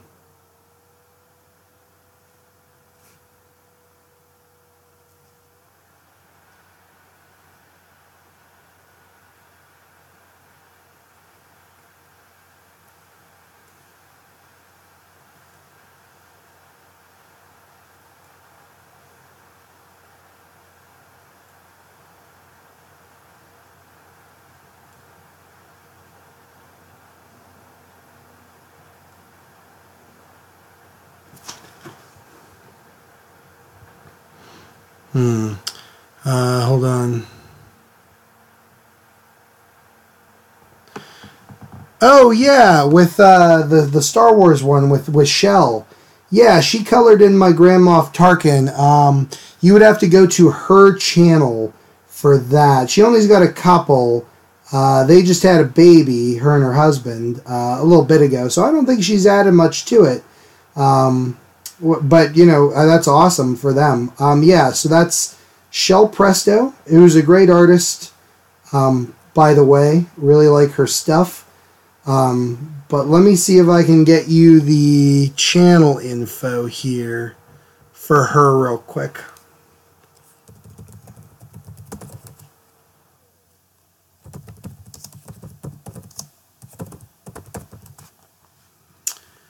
Ba, ba, ba, ba, ba, ba.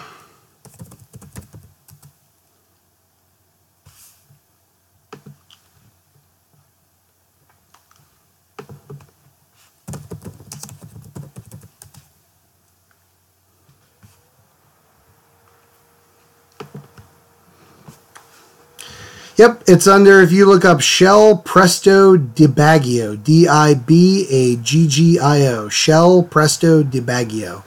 Yep, you will see that she, one of her videos there is she colors in my drawing, which is pretty cool. She did a great job with it, too. I love it.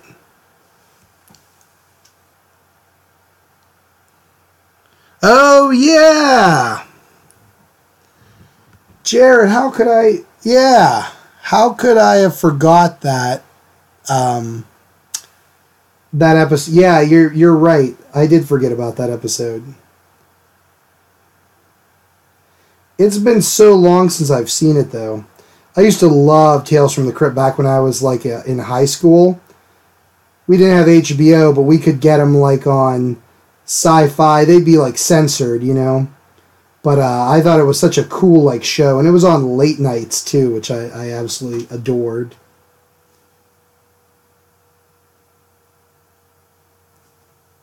Okay.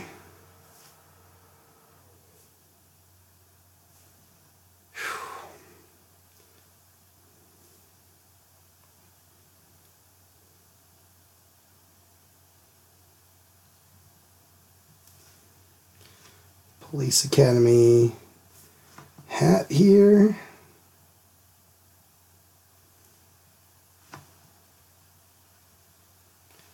By Jones. That's a good one.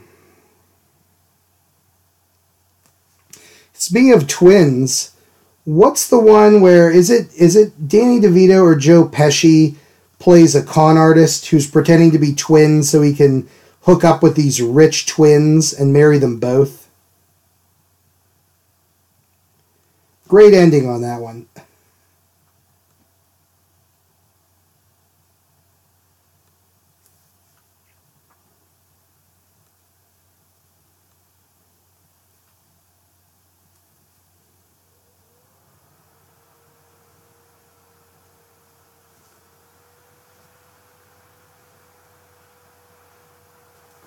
Tales from the Crypt. Danny DeVito. Okay, cool.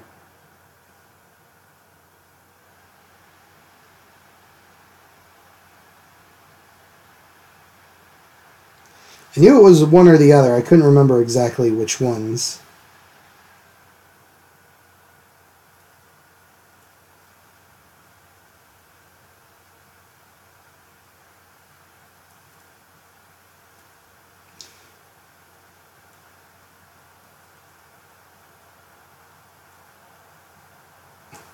Alright, let's have Jones making weird sound effects down here.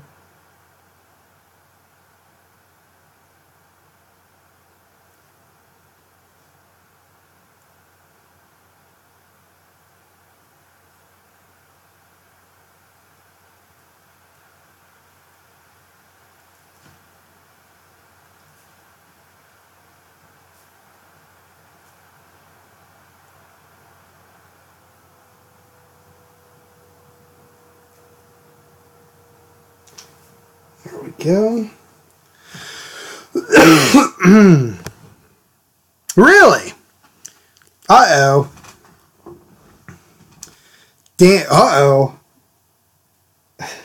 Was it Danny DeVito or Joe Pesci? Oh, no.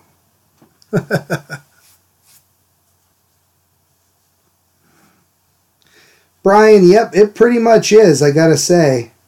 It's a cool movie in its own right, definitely.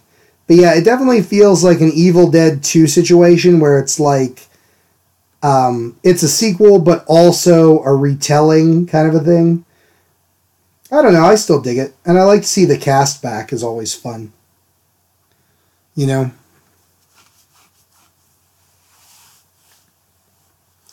Twins.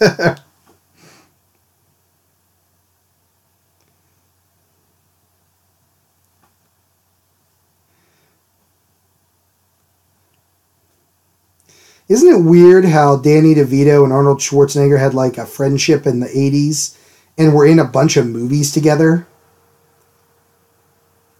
Like Twins and Junior. I'd like to think that somehow in some mirror universe, you know, separate from ours but similar, Danny DeVito was in like Conan the Barbarian 3 with Schwarzenegger. What a world that would be to live in, huh?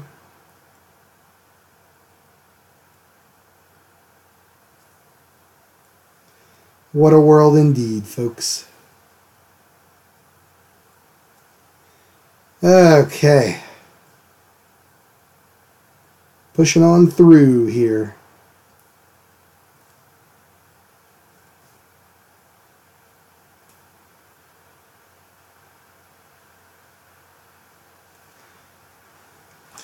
All right, Jones turned out okay.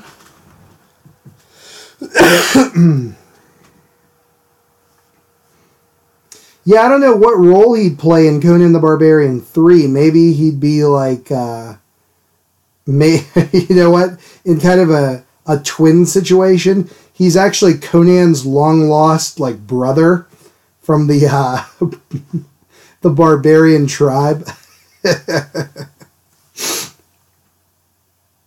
We have to get movie continuity here. So maybe he was taken to a different wheel of pain. And he finds Conan now that Conan's king of Aquilonia. Danny DeVito, the barbarian, shows up and is like, hey, you know, I'm your brother. I want to be part of your kingdom. You know, I want to, like, mooch money off of you. And, like, there's shenanigans where, like, Schwarzenegger takes him, like, horseback riding and he can't really ride a horse and all this. But they learn to love each other through the movie, you know?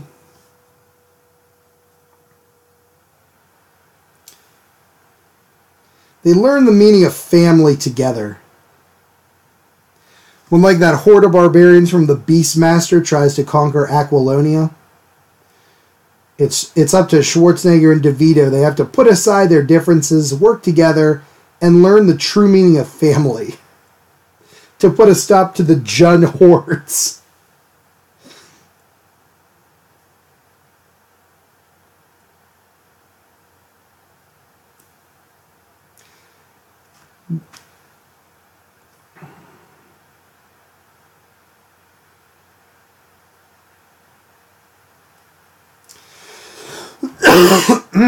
Oh, man, okay.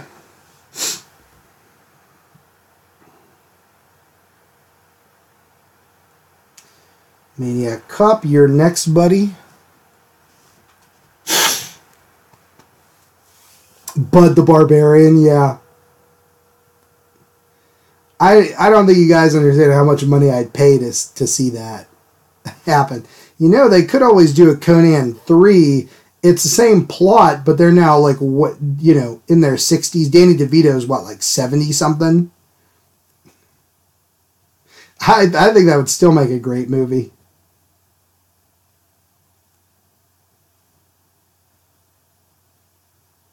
I don't care. I don't care what anybody thinks. I'd watch that. I know, heartbeat. Oh, jeez.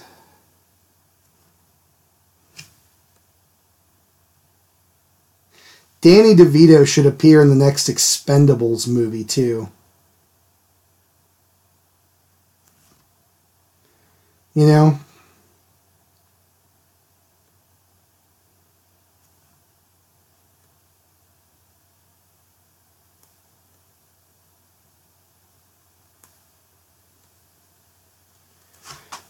Okay, let's get Maniac Cop in there, shall we?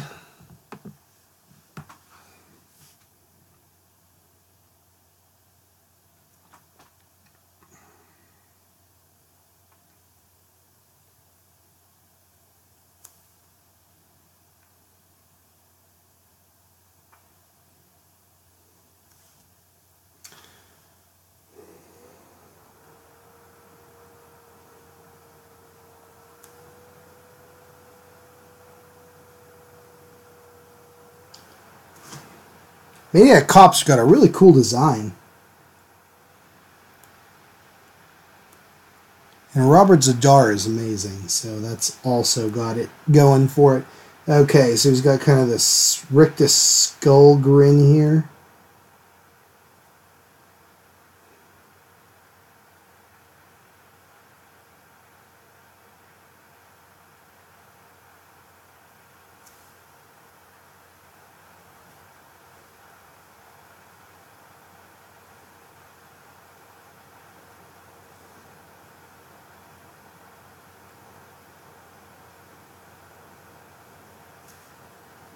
I dig it.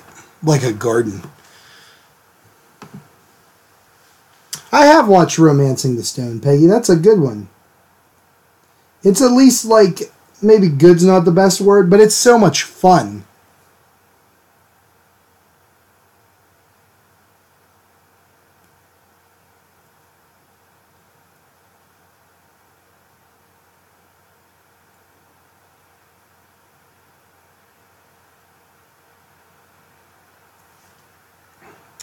With Michael Douglas, and is that Kathleen Turner?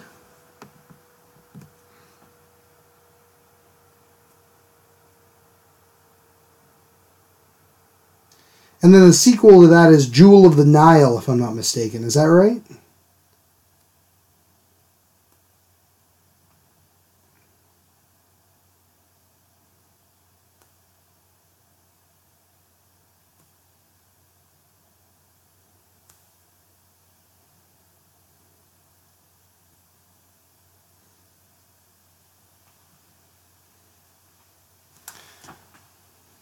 Oh, thanks, Mike.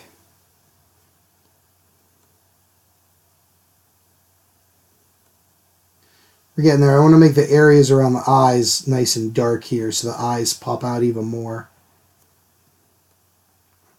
And we'll add some like red nastiness to some of these scars here later.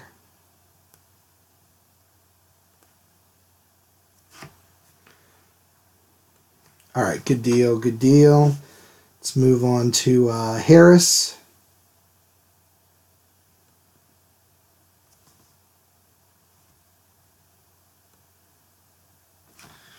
Here, let me bring up my Harris picture.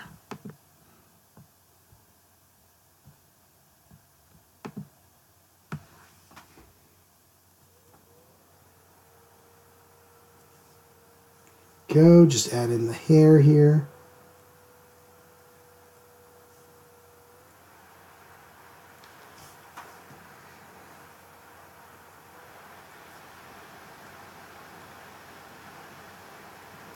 That curly hair.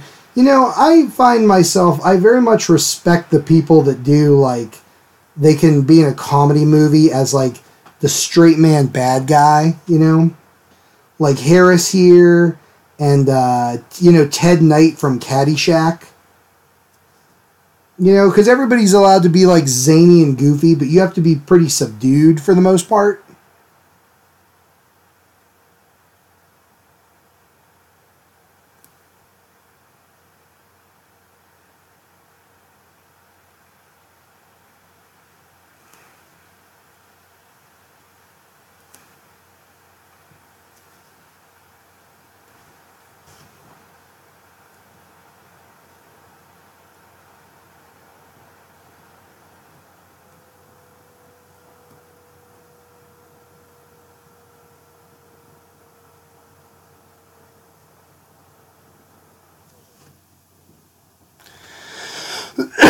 Okay, this is coming in.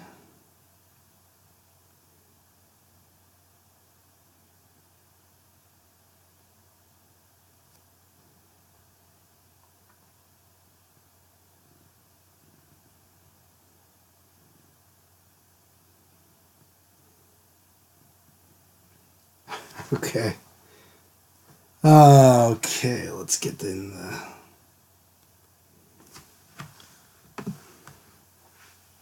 Oh, hey, Kevin, welcome back. Welcome back. While you were out, we talked about Star Wars a little bit, and Halls, the cough drop of the gods, which I'm going to be taking another one of.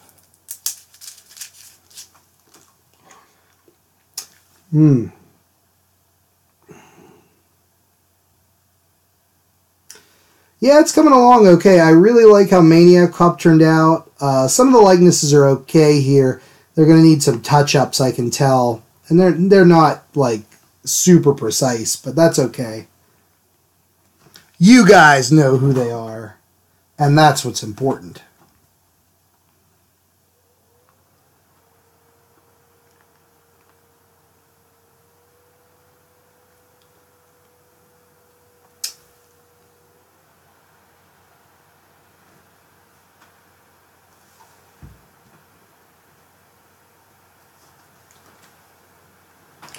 And we'll go in and add, like, blood and stuff later. But for now, let's do Hightower.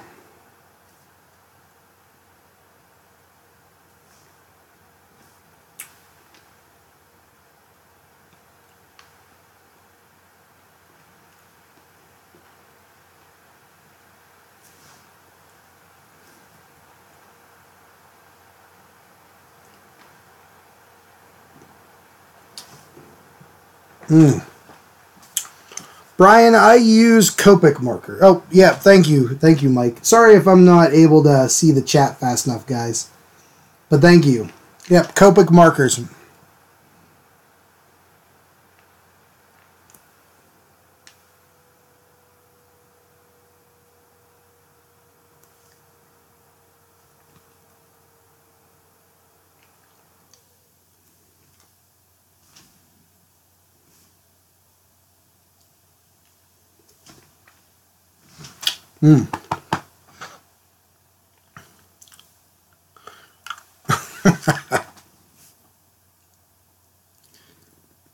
I assume you meant to say halls there, Kevin, instead of Pauls. Halls are a serious medicine. If I'm looking for candy, it's Ludens all the way, baby.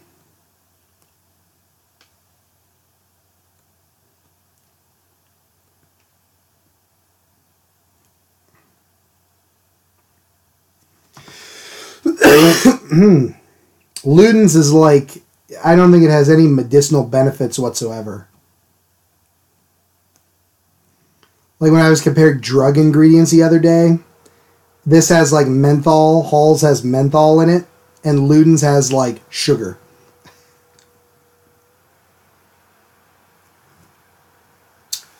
That's it. Hey, thanks, Mike. Yes, thank you for stopping by, man. Thanks for putting up with my diseased coughing and stuff today, but and lack of talking as much. But hope you like it. Thanks for stopping, man. I really do appreciate it. Stop by next week when we'll be doing whatever the Halls Corporation tells me to draw. So yeah, take care.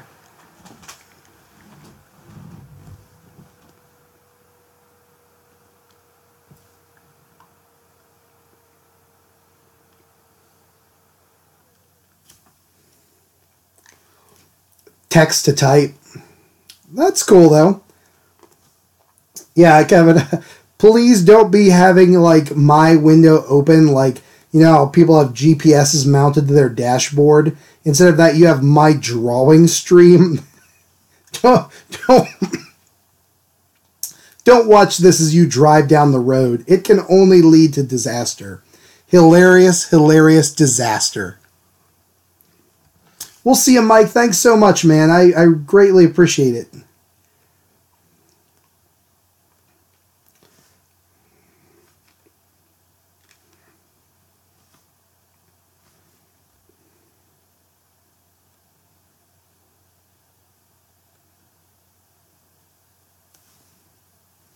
Alright, guys. Maniac Cop's hand here. with his nightstick that he has is also a knife, because he's a maniac cop and can't be stopped.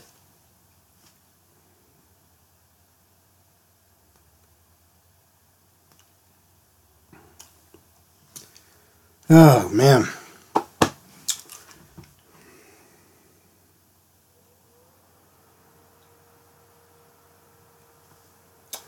right, let's get in Harris's shirt. Then we can touch up with blood and guts and all that kind of stuff.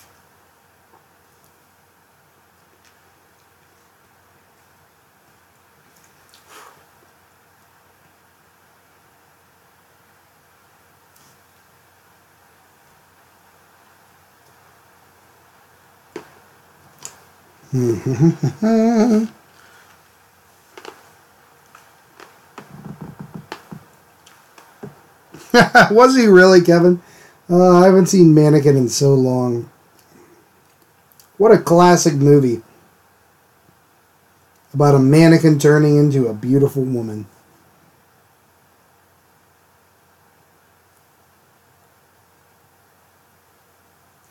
Is it, who is the lady in the first Mannequin? Is it, because I thought, I might be completely crazy here, but I thought it was somebody famous like Kim Basinger, or something in the first Mannequin movie.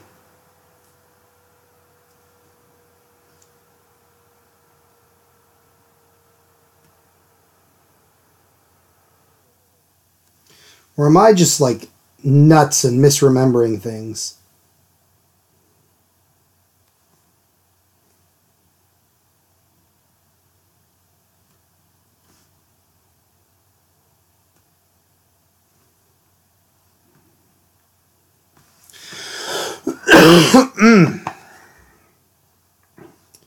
A classic tale as old as time. That's Mannequin.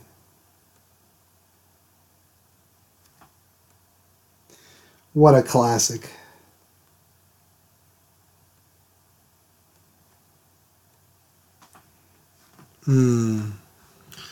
Alright, let's see. Harris is good.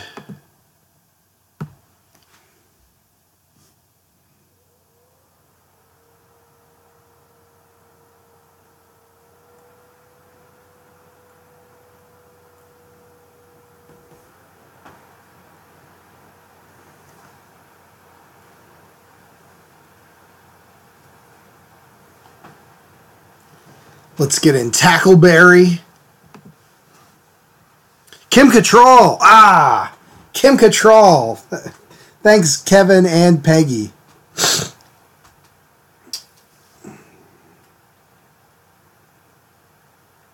I don't know what anybody says. I'd like me some Kim Cattrall from Big Trouble in Little China. Not too bad.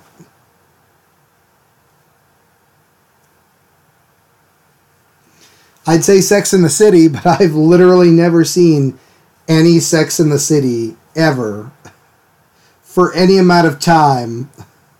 Maybe the trailer for one of the movies was on TV and I was flipping through, but that's it. Like, I know nothing about Sex in the City. It could be great, it could be bad. I have no idea, but I know Kim Cattrall is in it.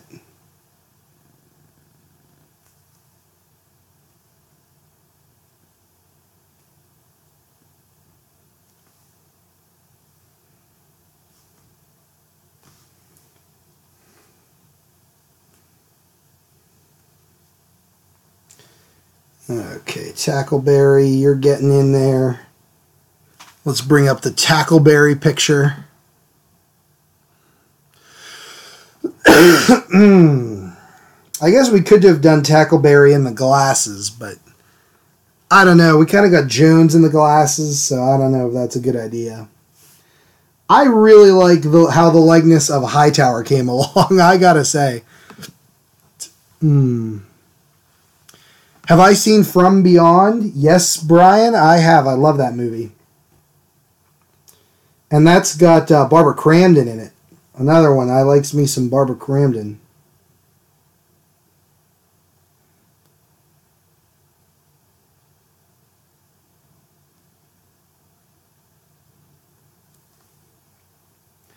That's a good one, too.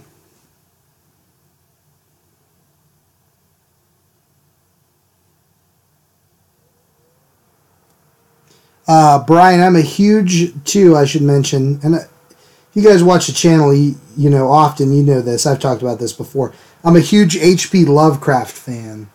So any movies like From Beyond, Reanimator, stuff that's based on like Lovecraft works, I love that kind of stuff.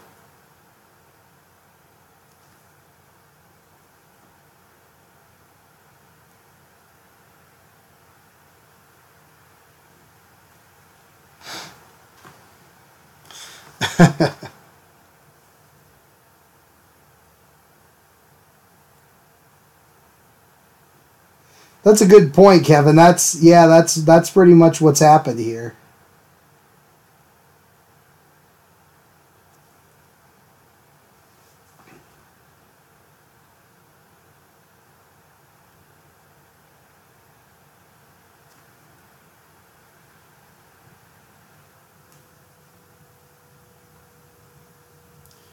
And nobody knows what to do. Like Tackleberry just has this giant gun, but he's not reacting fast enough. Like he just broke in. But I like how the class portrait is at the Blue Oyster Bar.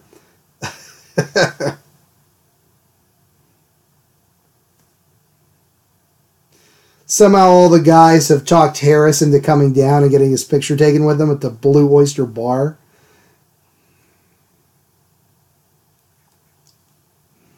And Maniac Cop has burst in for other reasons.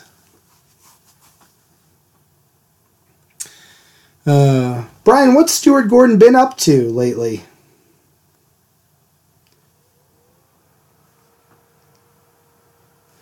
I truly haven't followed him in what he's been doing since, like, he was on Masters of Horror for a while. He did, like, 2 episodes of that, which were The Dreams in the Witch House was great. I don't know if he did 2 episodes, but the 1 episode he did, Dreams in the Witch House, was great. I love that one.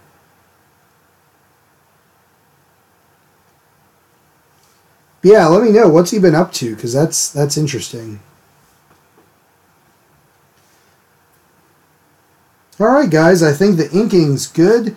I'm going to go in now for various highlights and little last minute touch-ups.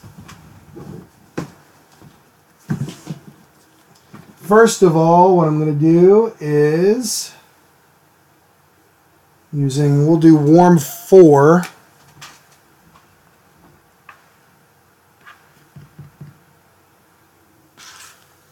And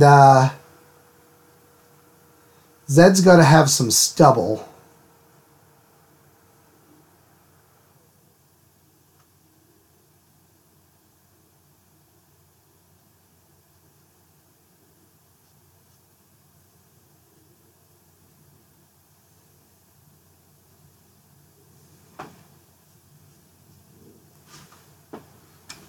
Just a little bit there.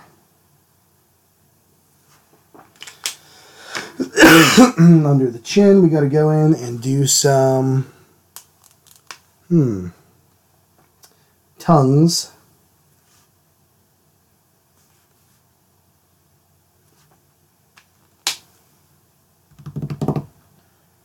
That's good. Erase right here.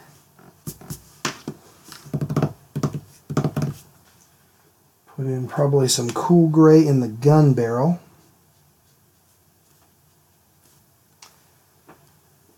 Huh.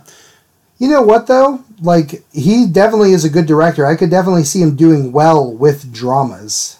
And William H. Macy's usually good in pretty much anything.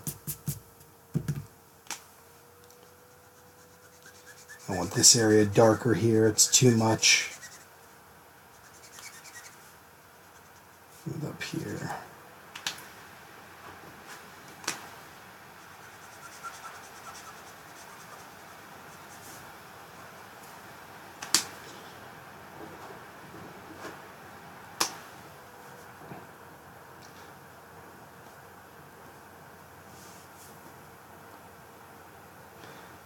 Alright, and I'm not going to make this too egregious with the blood. I again, like I said, I kind of like a lot of videos or a lot of art where it's like, you're not sure, you know? So I kind of want to make it almost like Harris, like he's just getting a little bit of his throat cut right now. Like he just pressed the knife up against his throat, and this thing could go like either way, you know?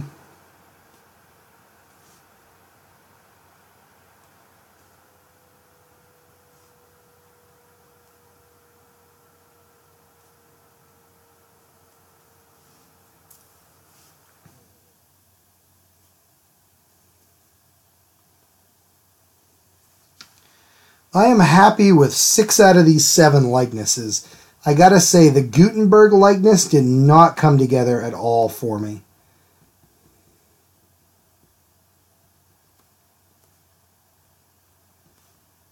I don't know if there's anything I could do to change that, though.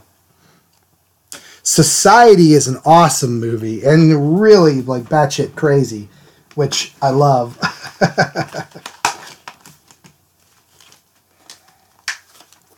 I love how crazy that ending is in Society.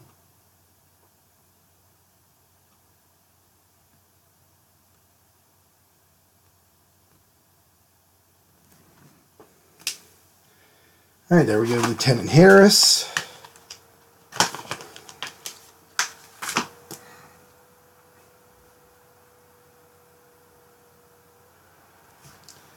So let's see real quick if there's anything we can do with Steve Gutenberg here to make him look more like Steve Gutenberg.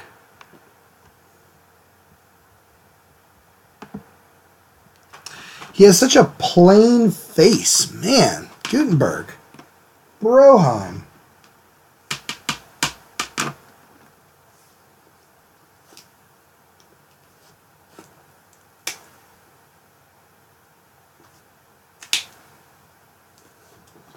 You can shade it just a pinch.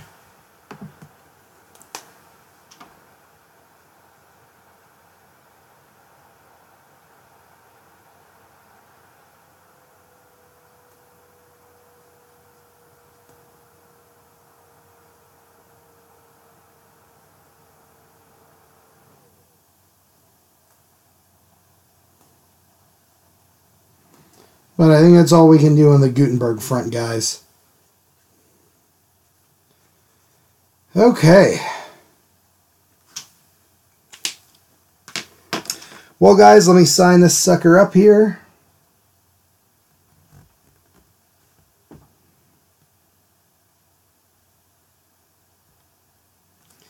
And there you have it. Maniac Cop meets the Police Academy. Oh, couple last things. Just before I forget. Maniac Cop's got some, like, bloodied areas on his face.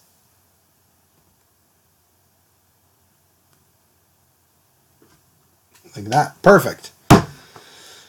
God damn. Alright, guys. I'm going to call it quits. We're a bit over today. But I need to go and get a hot shower or something, man. Get this out of me.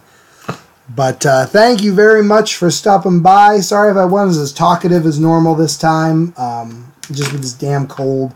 But next week will be a great week. Pop by again on a Thursday. And we'll do something else that's awesome and weird. And yeah, Kevin, if you're still watching, man, we'll have to get together and play some D&D.